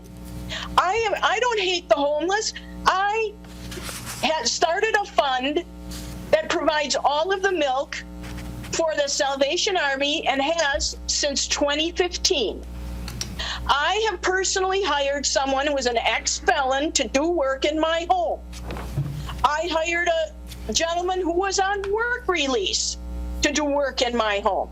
And he would have been sitting in the jail if I hadn't made it possible for him to have work in my home. So I don't hate the homeless and I don't hate the felons. Nothing like that. I don't care what color your skin is. I don't care who you love. I don't care who you worship. I don't care what your pronouns are. None of that. I have worked with and lived next to immigrants, refugees, and people of color. Right now, there is a family that just moved in, a family. I'm not sure if they're from Pakistan or Afghanistan or India. I'm not sure. The lady that lives there, I went to speak to her and she spoke to me in a foreign language. I don't know what it was. I just smiled at her because that's the international language. In my backyard, that used to be a student rental, it's in such terrible shape that the landlord can't rent it to students, and there's a family of Mexican immigrants living there, and they're perfectly wonderful people, and I have no problem with it, and I would prefer it many times over to living next door to students. When my folks lived on Franklin Street, we lived next door to a family among family, and they were great. Even when they had a giant party and they were slaughtering chickens in the garage, they were quiet, and you wouldn't have known that was even going on because they cleaned up and they did it in such a manner that you would never know. They shoveled their sidewalk, they put their garbage out when they were supposed to, they mowed their lawn. They were great people. We couldn't speak to one another because they spoke Hmong and I don't understand Hmong and they knew very little English. I had no problem with it. I would have no problem living next to a refugee family. If somebody, I'm hearing that there's a philanthropist who's scooping up single-family homes all over town so that they can be rented out to the incoming Afghanistan refugees. I'm also hearing some really scary things that I don't know if they're true or not. Nancy, can we please try and stick to the definition of family? Pardon? Can we please try and stick to the definition of family? That's what the public hearing's about. I noticed that you didn't stop anyone else, Mayor, in their comments. Everybody else stayed on topic, Nancy. I wish you wouldn't. I wish you wouldn't. Everybody else stayed on It's topic. related to families. This is a public hearing. I have heard that we are the only city in a 50-mile area that has a homeless shelter. And as a result, there are other communities that are coming and dropping off their homeless and telling them to go to the Salvation Army or the Y, things of that nature. My God, I hope that's not happening. And if it is, the city needs to be talking to these other municipalities and telling them to knock it off because we have enough of our own people that we need to take care of. So yeah, I'll wrap it up. One of the things that really bugs me is some of the people that are going to make this decision, they don't own property in the city, so they have no skin in the game. While others have out-of-town vacation and retirement properties with future plans to eventually leave the city. Well, I don't have 40 acres outside the city to retreat to when life in the city becomes too much to bear. And I don't have the luxury to spend time at a Northwoods vacation home I'm sure it's difficult to hand out citations for property maintenance violations when you're a landlord yourself and when you maintain your primary residence in Mosinee. And anyone that falls into these categories should recuse themselves from making this decision that will impact the city for generations to come, when they won't have to contend with the fallout the rest of us will face on a daily basis if this amendment is approved. Thank you. Thank you. Just a point of clarification, every single person on this commission has to reside in the city of Stevens Point. So not all of the Housing Task Force members are city residents. However, they are community residents. And that was for the Housing Task Force, but everyone on this commission must be a city resident. Public hearing is still open. Anyone else online?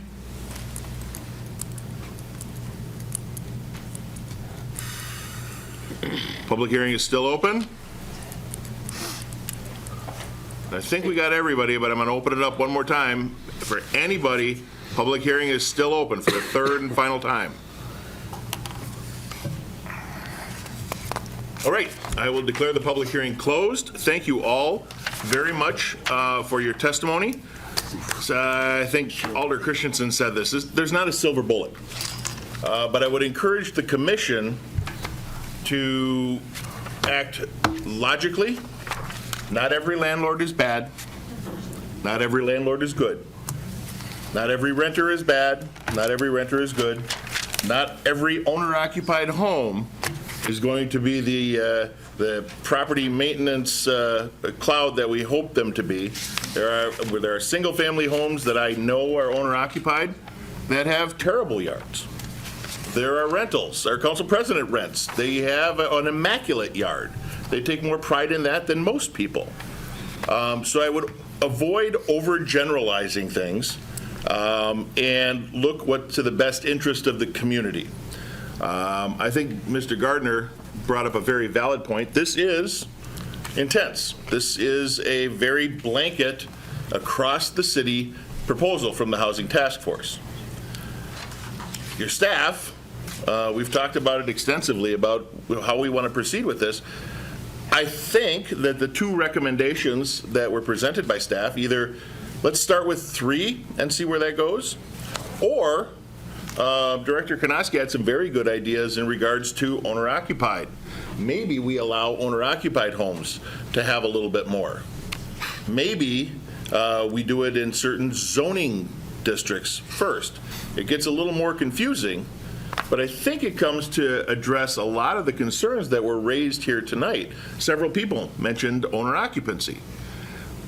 I don't know that that's going to be the solution for everything either, but it allows us some change without, someone else said, going backwards. I think it was Carol Malepsky that said, once you change it, those aren't coming back. You can't undo a zoning change like that once it's allowed.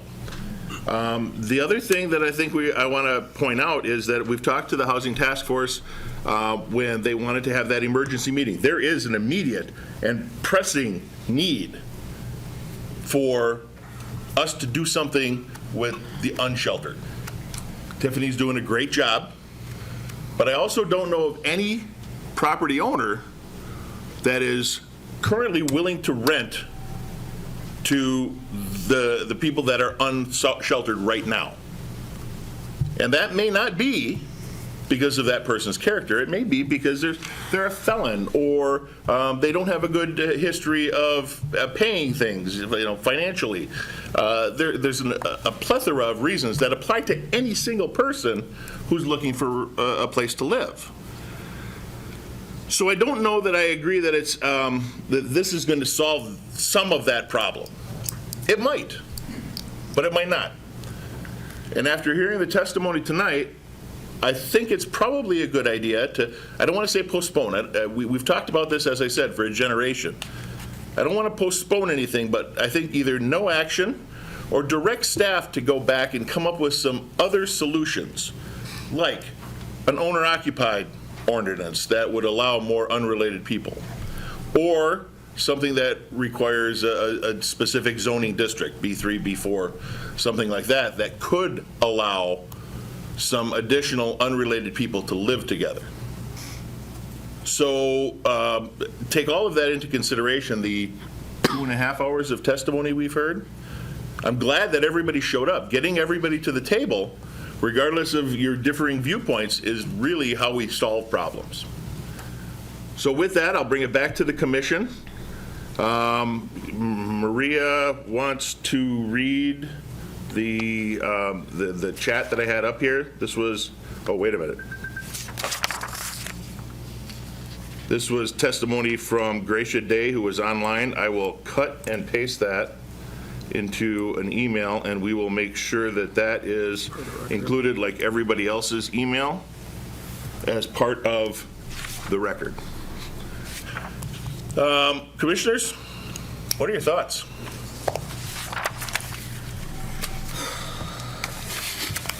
Not all at once. Yeah.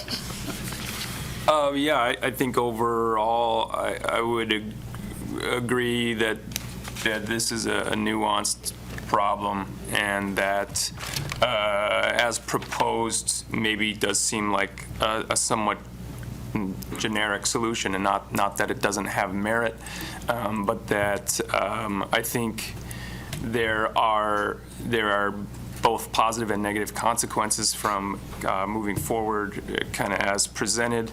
I think a lot of which, either proponents or opponents probably, we're kind of first made aware of here, that aren't necessarily something that comes top of mind when looking at this.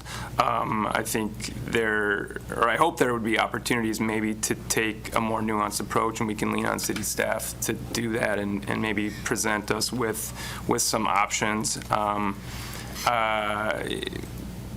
also, I understand there is some urgency to some extent. I mean, the hope that a solution would provide some potentially quick improvement in maybe in the lives of like actual people in Stevens Point, again, in a short time period. I don't know, even if we were to move forward with something like the presented ordinance change, if that does happen. I think there is some logic to some maybe kind of, I hate to use this phrase, but trickle-down effect of, we maybe can, in the long term, utilize underutilized bedrooms effectively, or units, and that does free up space over time, and it does lower prices maybe over time. But I think there are consequences that were brought up that counteract that too. I mean, I think once it's made available to potentially put more people in houses, landlords very much will capitalize on that, and there'd be really no reason for them not to do that. So that's hard. I think those two things maybe counteract each other. So, my personal feeling right now is to maybe turn it back to city staff and see if they can present us with maybe some more again, nuanced solutions, and whether that's, I think, it seems like close to consensus that we absolutely want to continue to incentivize as best we can owner occupancy. I think it's interesting that the example that was brought up in the PowerPoint, that was a student who was owning and occupying that house. So I mean, that is something that we should be incentivizing. And sure, maybe they turn into a distant landlord in the future, and maybe that creates problems, but it is a way for people to gain wealth. And I think that type of avenue towards home ownership, or towards more traditional single-family home ownership, should be, I think should be cultivated. So whether it's zoning-based solutions, or owner-occupied based solutions, or something like that, I would imagine you kind of get into some more difficult potential legal issues as we kind of stratify those solutions a little bit, but obviously, we've got professional staff who can navigate that stuff. So that's where I'm leaning. Commissioner, is that a motion? Could we have that It's for true, verbatim, please? yeah. Or just We're repeat gonna- it yeah. Could you read that verbatim. back, Director? No. No. Not necessarily. I'm open. I'd be Okay. curious to hear more from fellow council folk before we present a motion. Okay. Commissioner Ilton. Well, and I'll give it my shot. In my 45 years of the general practice of law, I learned a few things. One of them is that humans gravitate toward money. Another one, which distressed me a little bit to hear the suggestion that this could somehow be true, because it's kind of like saying I've overruled the law of gravity, is that there's no cost, or it's a free lunch. That's never really true. It might be delayed, but it's just not there. Another rule is that there's a strong push from people who have pride of home ownership, and to do things that work against that is usually not a good idea. And then the last one, at least that I came up with tonight, it goes along with what John Gardner talked about and why people hate lawyers, because lawyers forever come up with these, and then when does it end? But it's the law of unintended consequences. I can guarantee you that if we pass what's before us tonight, there will be all sorts of unintended consequences. And we won't even know about them perhaps in our lifetime, but they'll be there, which may make you think, well, what the heck, then go ahead and do it, because you're never going to know anyway. But that's probably not the best approach to take. So for all of those reasons, and probably a lot of other ones, I would move that we refer this back to staff for further study along the lines as you have suggested, and whatever else they may come up with. I also wonder if there isn't some way, if we have a housing emergency, which from what I have seen, we do, if there isn't some way for a temporary suspension of the rule of the one-person unrelated rule to 2 or 3, such that it's clear that that is for the heating months. And I don't know how we set up a repository through the city if people want to volunteer to help, that they couldn't do that. We already have one. Then we should make use of it. So that's what I would move. Thank you. The motion is to refer back to staff and come up with some additional options. Is there a second to that? Seconded by Schuler. For discussion a little bit? Further discussion on this now. I guess there was a lot of information tonight, a lot provided by staff, and I appreciate the history and I appreciate the perspective on looking at trying to address what is a very strong recommendation that came out of the Housing Task Force. I think, we have a couple competing things to really think about. There is an immediate need. The Housing Task Force identified a path that they thought was very much helpful in that regard. We have a lot of folks who brought up a lot of strong concerns about what happens when there is an increase over the type of living situations that have been there before. And even when Ryan was talking about the Supreme Court case, they mentioned the typical things of why it makes sense to be able to regulate that type of situation. So I'm supporting it, sending it back to staff, and I'm hoping that something that might help address the concerns of homeowners is there anything that can be put in place of standards of care, standards of maintenance, parking provisions that can help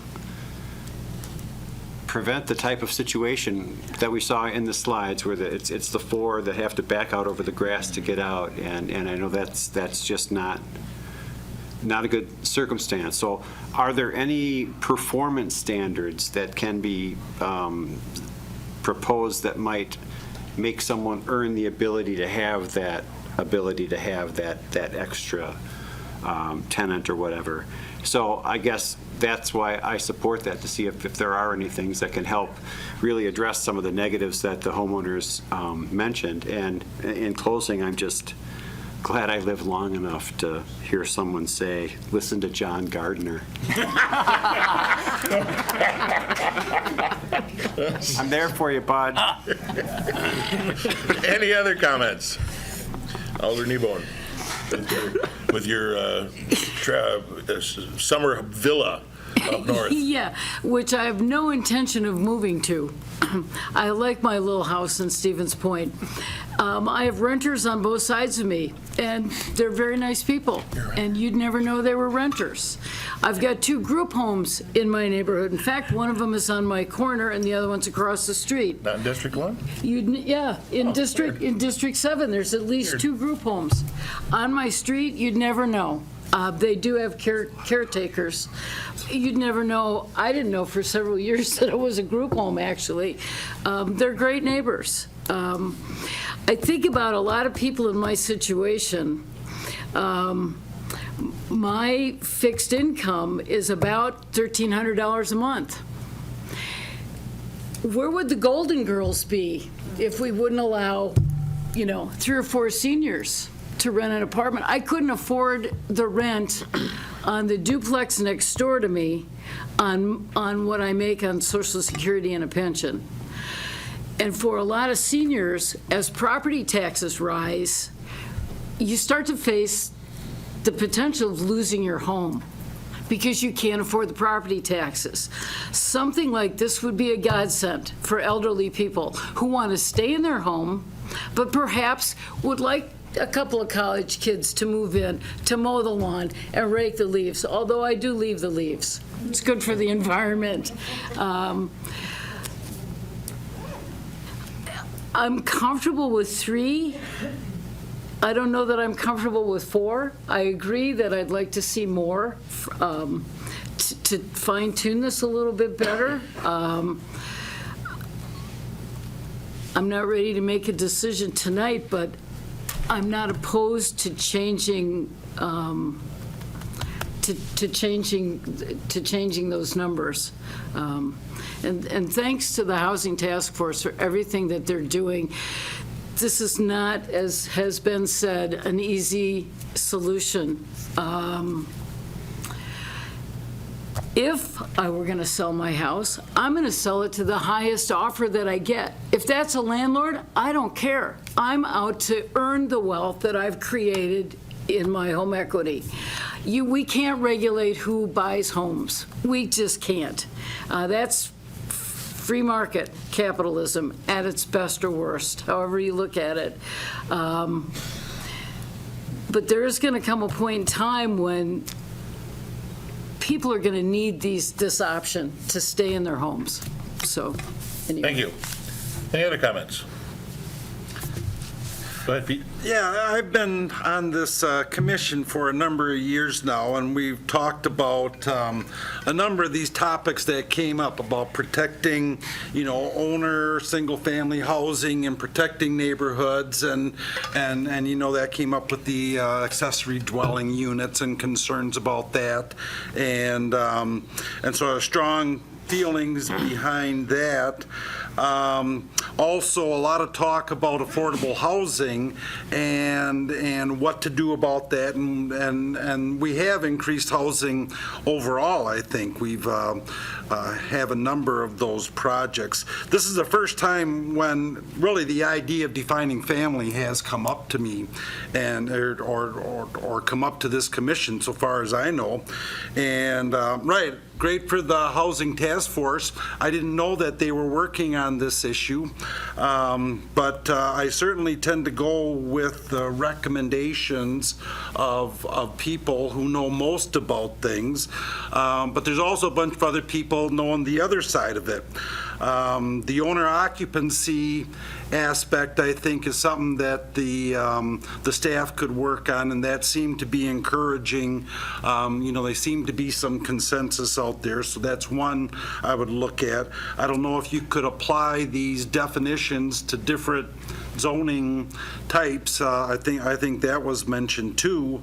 Yeah, I certainly support the motion to go back and take a look at it and digest some of this stuff. I agree with Mary that, changes is probably due, and obviously lots of people out there think so in the task force. I don't know that it's an immediate solve for the current homeless situation, but could help in the future. Again, I think, I don't have a problem with the family plus one, and plus two could be fine. I'm be leery about getting too much. Just some thoughts. Thanks. Thank you. Any other comments? Come on, Dave. I mean, that is can. you, Dave. Come on. No, Come I on. actually appreciate what I thought was a balanced point counterpoint tonight. It doesn't happen that often, I don't think. But I agree with what Commissioner Rice said, what was on my mind. I think there's ways to tweak this that can be the greatest benefit for the community. Thank you. Any other comments? Okay, before we vote, I just want to say a few more words. Good people are good people. Bad people are bad people. Doesn't matter if they're renters or homeowners or family or there's other college students, whatever it happens to be. Remember that. We all have a different story. Melissa told us her story. I was the same way. We had a family entity, rented, then moved up, bought a single-family home after Dad died. Mom had to take the four of us and go back to renting again. It was a struggle. And no one solution is going to solve all of our housing problems. Just like most everything else, one solution doesn't fit all sizes. But like I said, good people are good people. And when Nancy said, who here, raise your hand if you would take in a homeless person, several hands went up, Nancy. You didn't see that. But several hands went up. There are good people in our community. And those good people want to do good things. That's what the Housing Task Force is.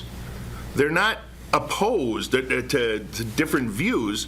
They're trying to find a solution for some very, very challenging problems. And the reason the task force is so diverse, it's got renters, it's got owners, it's got landlords, it's got community advocates, because we want everybody's perspective. And that's what we got here tonight. I don't think that there's anyone here that doesn't want to find a solution for unsheltered individuals or underserved individuals. That's our common ground. How do we get there? Yeah, we have some differing viewpoints. But I think, oh, someone's coming in. Eileen? Alien? Alien. I think what we need to do is put our heads back together. Staff has some pretty good ideas about the home ownership and occupancy and things like that, different zones. But the one thing I'm going to stress to everybody, we've got a room full of people here tonight. We've even got people in the overflow room. The Housing Task Force meetings are open to the public. They're posted on our website. Find them. Get on the list, get the agendas, and show up. Be part of the solution. And that's the last thing I'm going to say before we call the vote. The motion is to send it back to staff to come up with some, Mr. Rice, you had a good word for that. What were the solutions? Nuanced solutions. I like that. We're going to use that in the motion. All those in favor signify by saying aye. Aye. Are there any opposed? That motion is approved, and we will move on to the next public hearing, which is the definition of IDD household entity, to read as follows, and I'm not going to read it, it's in your agenda. But these are the individuals with disabilities, and we are looking to have no more than 4 unrelated individuals with those disabilities as defined by the Americans with Disabilities Act. I'm going to give a few seconds before we start to let the room clear out for those who are uninterested in this particular zoning change citywide. I'm sorry, you could read that in my undertone? Loud and clear. Nuanced. It was nuanced, man. I'm going to try to use that word as much in my staff report. I really like that. All right. So I'm not going to go back to the PowerPoint. You don't have to. Ryan, do you want to tell us about this? We've talked about it. We do need order, though, because we have items to finish. Thank you, Mayor. So before you this evening, also as part of the Housing Task Force's recommendations, is the establishment of IDD household entity within the definitions of the city's zoning code, Chapter 2304, Sub 2.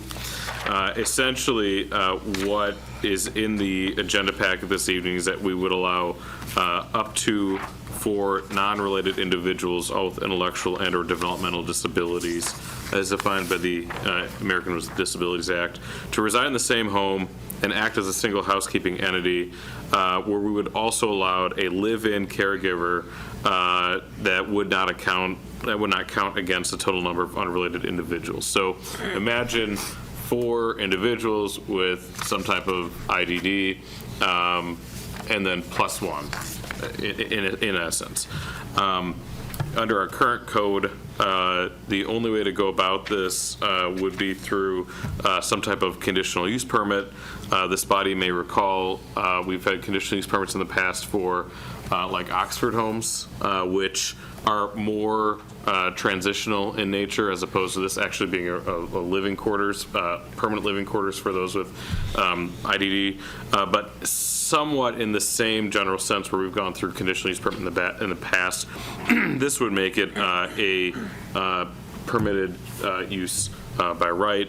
The zoning administrator would have the authority to review each case for approval or denial based upon the information provided to them. If there's a disagreement on a denial, it would come to this body for consideration. So our recommendation after the public hearing is to adopt as presented. I don't believe there's another community in this area that has the same attitude towards addressing this specific issue with members of the IDD community. Thank you. Public hearing is now open.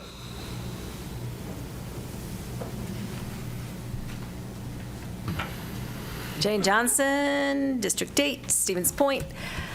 Please pass this. Please pass this. It's the right thing to do. It's a good thing. For all the same reasons, we continue to look at how we have housing differently.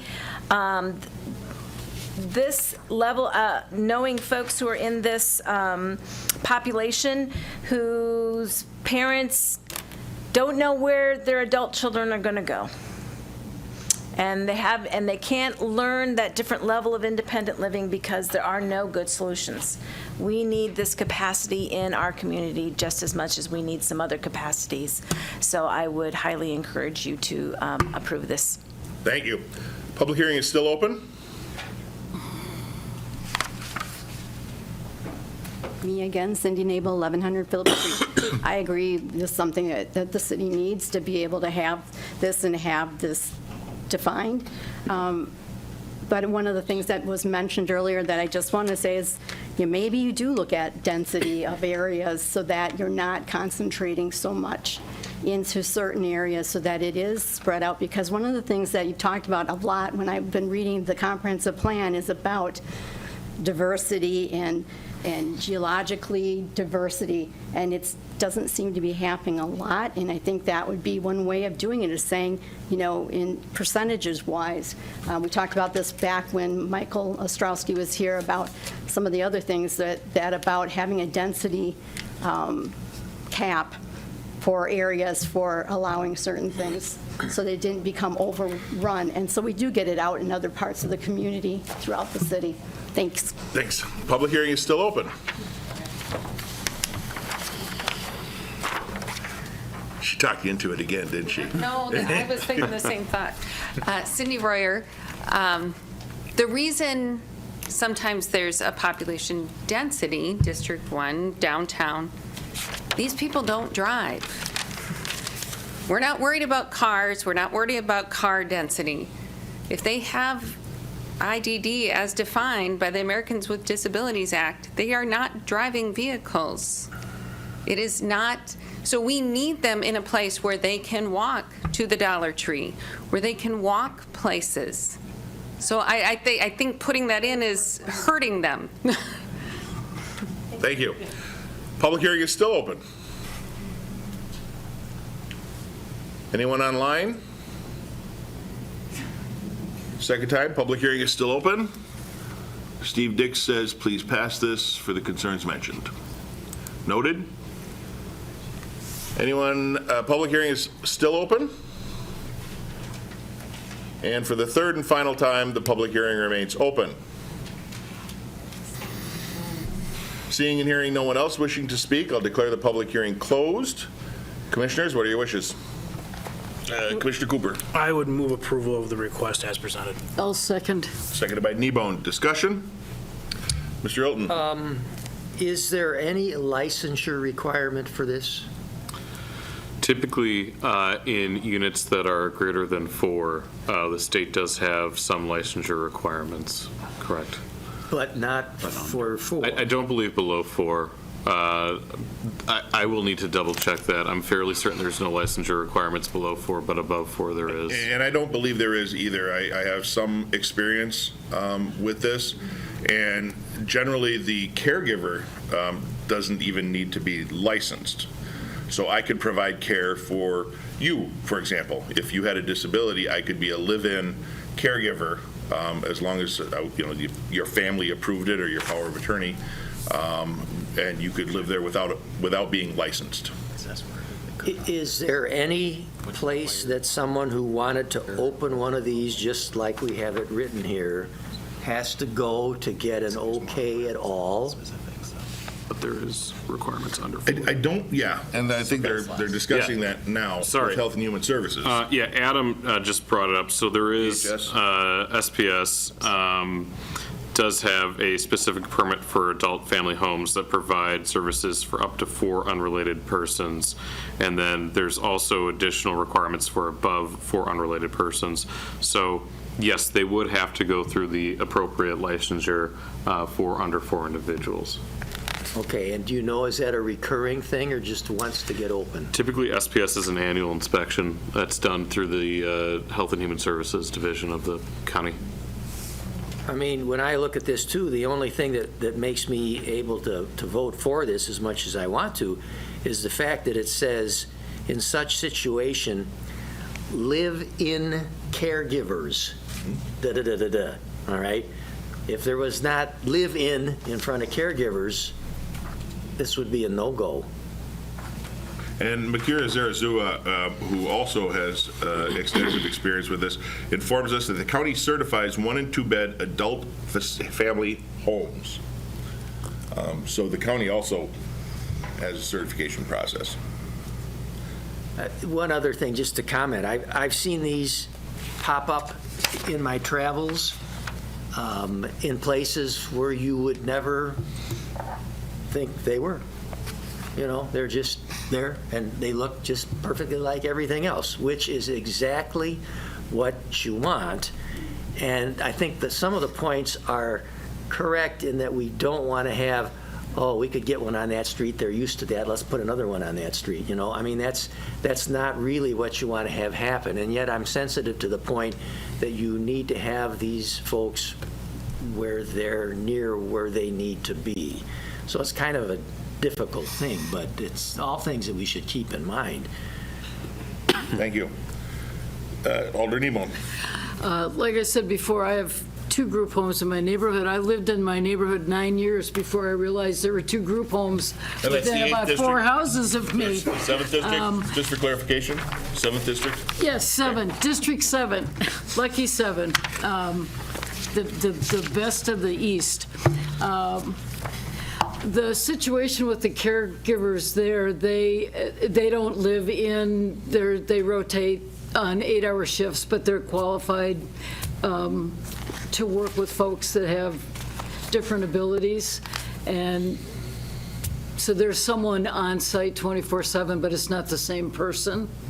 I grew up with a young woman who was developmentally disabled and lived at home until she was about 13, and then went to was St. Coletta's, the big home in southern Wisconsin where a lot of people went then.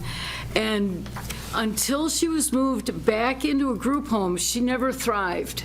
Once she got in a group home situation, she really came into what ability she had. And it was nice to see that. So I think these places fill a need, and you'd never know them in the neighborhoods. Mr. Hilton. Question for Adam. Sure. What does the phrase "live in" mean to you?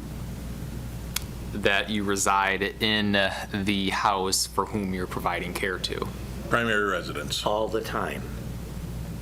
That's how I would. Primary you go residence. for groceries, maybe, but primary you're residence. going to be there, as your primary residence. Okay. Correct. That's critical, and I sort of took it that way when I read it, but then after listening to Mary, I wasn't so sure that that's the way it really was, because you could have a rotational system, which this does not envision. Correct. Okay. I saw the look on your face, Mr. Schuler. Go ahead. Well, if you look at the writing as Mr. Hilton was getting to, it says, in such situation, live-in caregivers for those with an intellectual and/or developmental disability shall not count against the total number. It doesn't imply that they must have, as a matter of their approval, a live-in caretaker, does it, with the language that's presented right there? Right. Okay. Do you need one? Just making sure that everyone... You're not qualified. No, I'm not. No. I'm not. All right. The motion is to approve as presented. All those in favor signify by saying aye. Aye. Any opposed? And that is approved. Polly, we have a list of all of the speakers tonight for both of these Housing Task Force recommendations. Please let me know how many of them show up at the next couple of meetings. Well, seriously, you want to be part of the solution, that's what you got to do. Show up. All right, next item number 11, is a request from Corey Presnick, representing Corta, for a site plan review to construct a building addition on the property located at 5657 Highway 10 East with the parcel identified, consistent with Chapter 23.02, Sub 2, Sub E, Sub 5. Adam? Thank you, Mayor. So the request before you all tonight is to construct an addition onto the former COPS building of roughly 11,000 square feet in size. As the mayor's pulling up the I got to site share it plan. again, so hang on. Sure.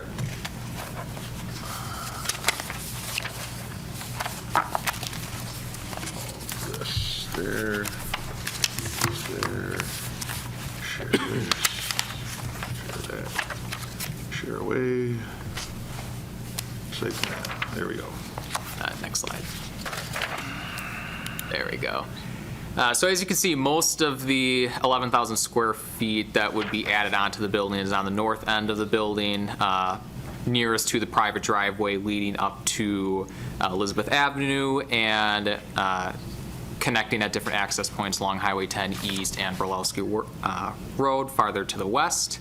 As the site, similar to the site plan review that was brought before you last month, there are some minor parking lot improvements that are proposed, and while this is a legal non-conforming parking lot with respect to the amount of landscaping, they're grandfathered in, and as we talked about last month, should the development team at some point in the future want to resurface, reconstruct the parking lot, then they would have to be then they would have to meet current landscaping guidelines. So the purpose for the site plan review, again, is because adding on to any building on a lot that's zone B5 highway commercial requires a site plan review, focusing almost exclusively on access into the property, internal traffic flow, parking, things of that nature. Staff has reviewed this along with the development team. Appreciate Eric and Corey sticking around for 3.5+ hours in now. So, but overall, staff recommends approval. There's 5 conditions added on the request, and we'll be happy to take any questions. Questions from the commission? Or a motion? Move approval. Thank you. Seconded by Kneebone. Discussion. Hilton moved, Kneebone seconded. Discussion? Comments from the audience? Turned out quite a bit in here, didn't it? Go ahead.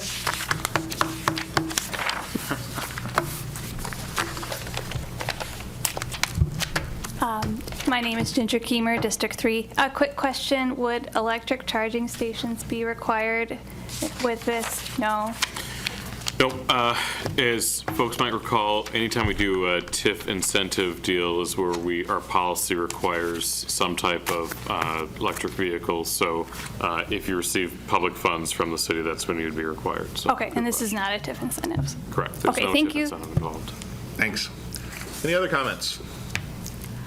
I would just like to see them plant a tree sooner than they maybe would have to. You know what they say, best time to plant a tree was 20 years ago. Second best time And I today. wish they had then. It's just a vast wasteland of a parking lot out there, so it would be nice if they would add some landscaping with the new addition, just for a little relief.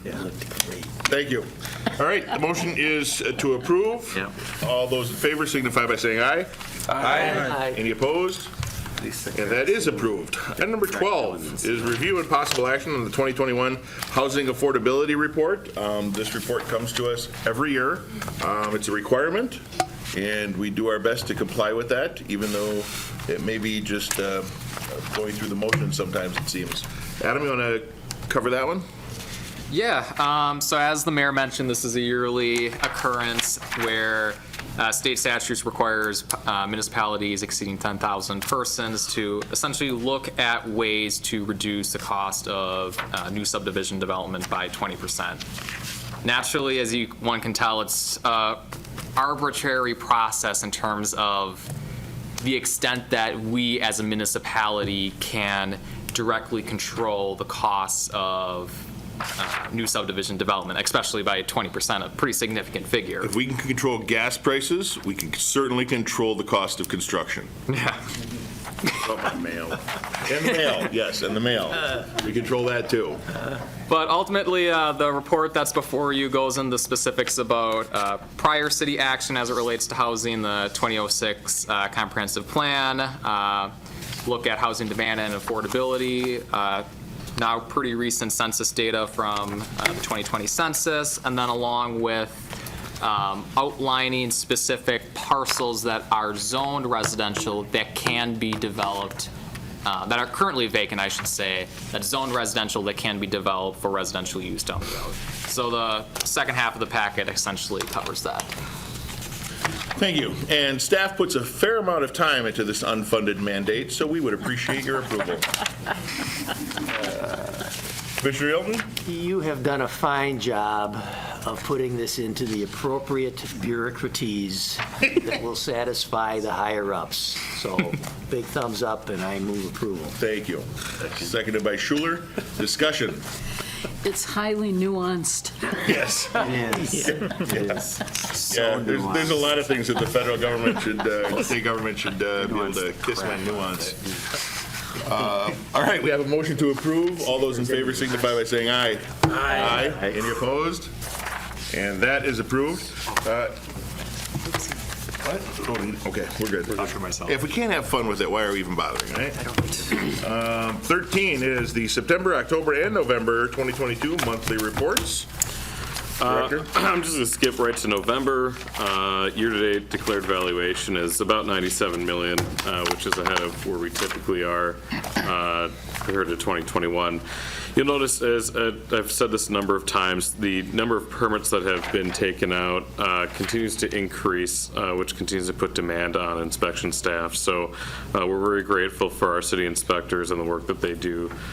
It's not always fun, nor is it always easy, but they do a nice job. So very happy with where we're at, and I expect something very similar next year as well. So we'll get the annual report to this body likely in Q2 of 2023, as Maria has time to put it together with my nice signature on the bottom. So thank you. Yes. Thank you. All right, director's report. Simple enough. Please remember that the January Plan Commission is going to be held on a Tuesday, the 3rd of January. If you show up here on Monday, we will not be here. Other than that, from your community development staff, please have a great holiday and a very happy new year. Agreed. And at 9:39, we are adjourned. Thank you all. A video of this meeting is available for viewing on the city's website, stevenspoint.com/videos.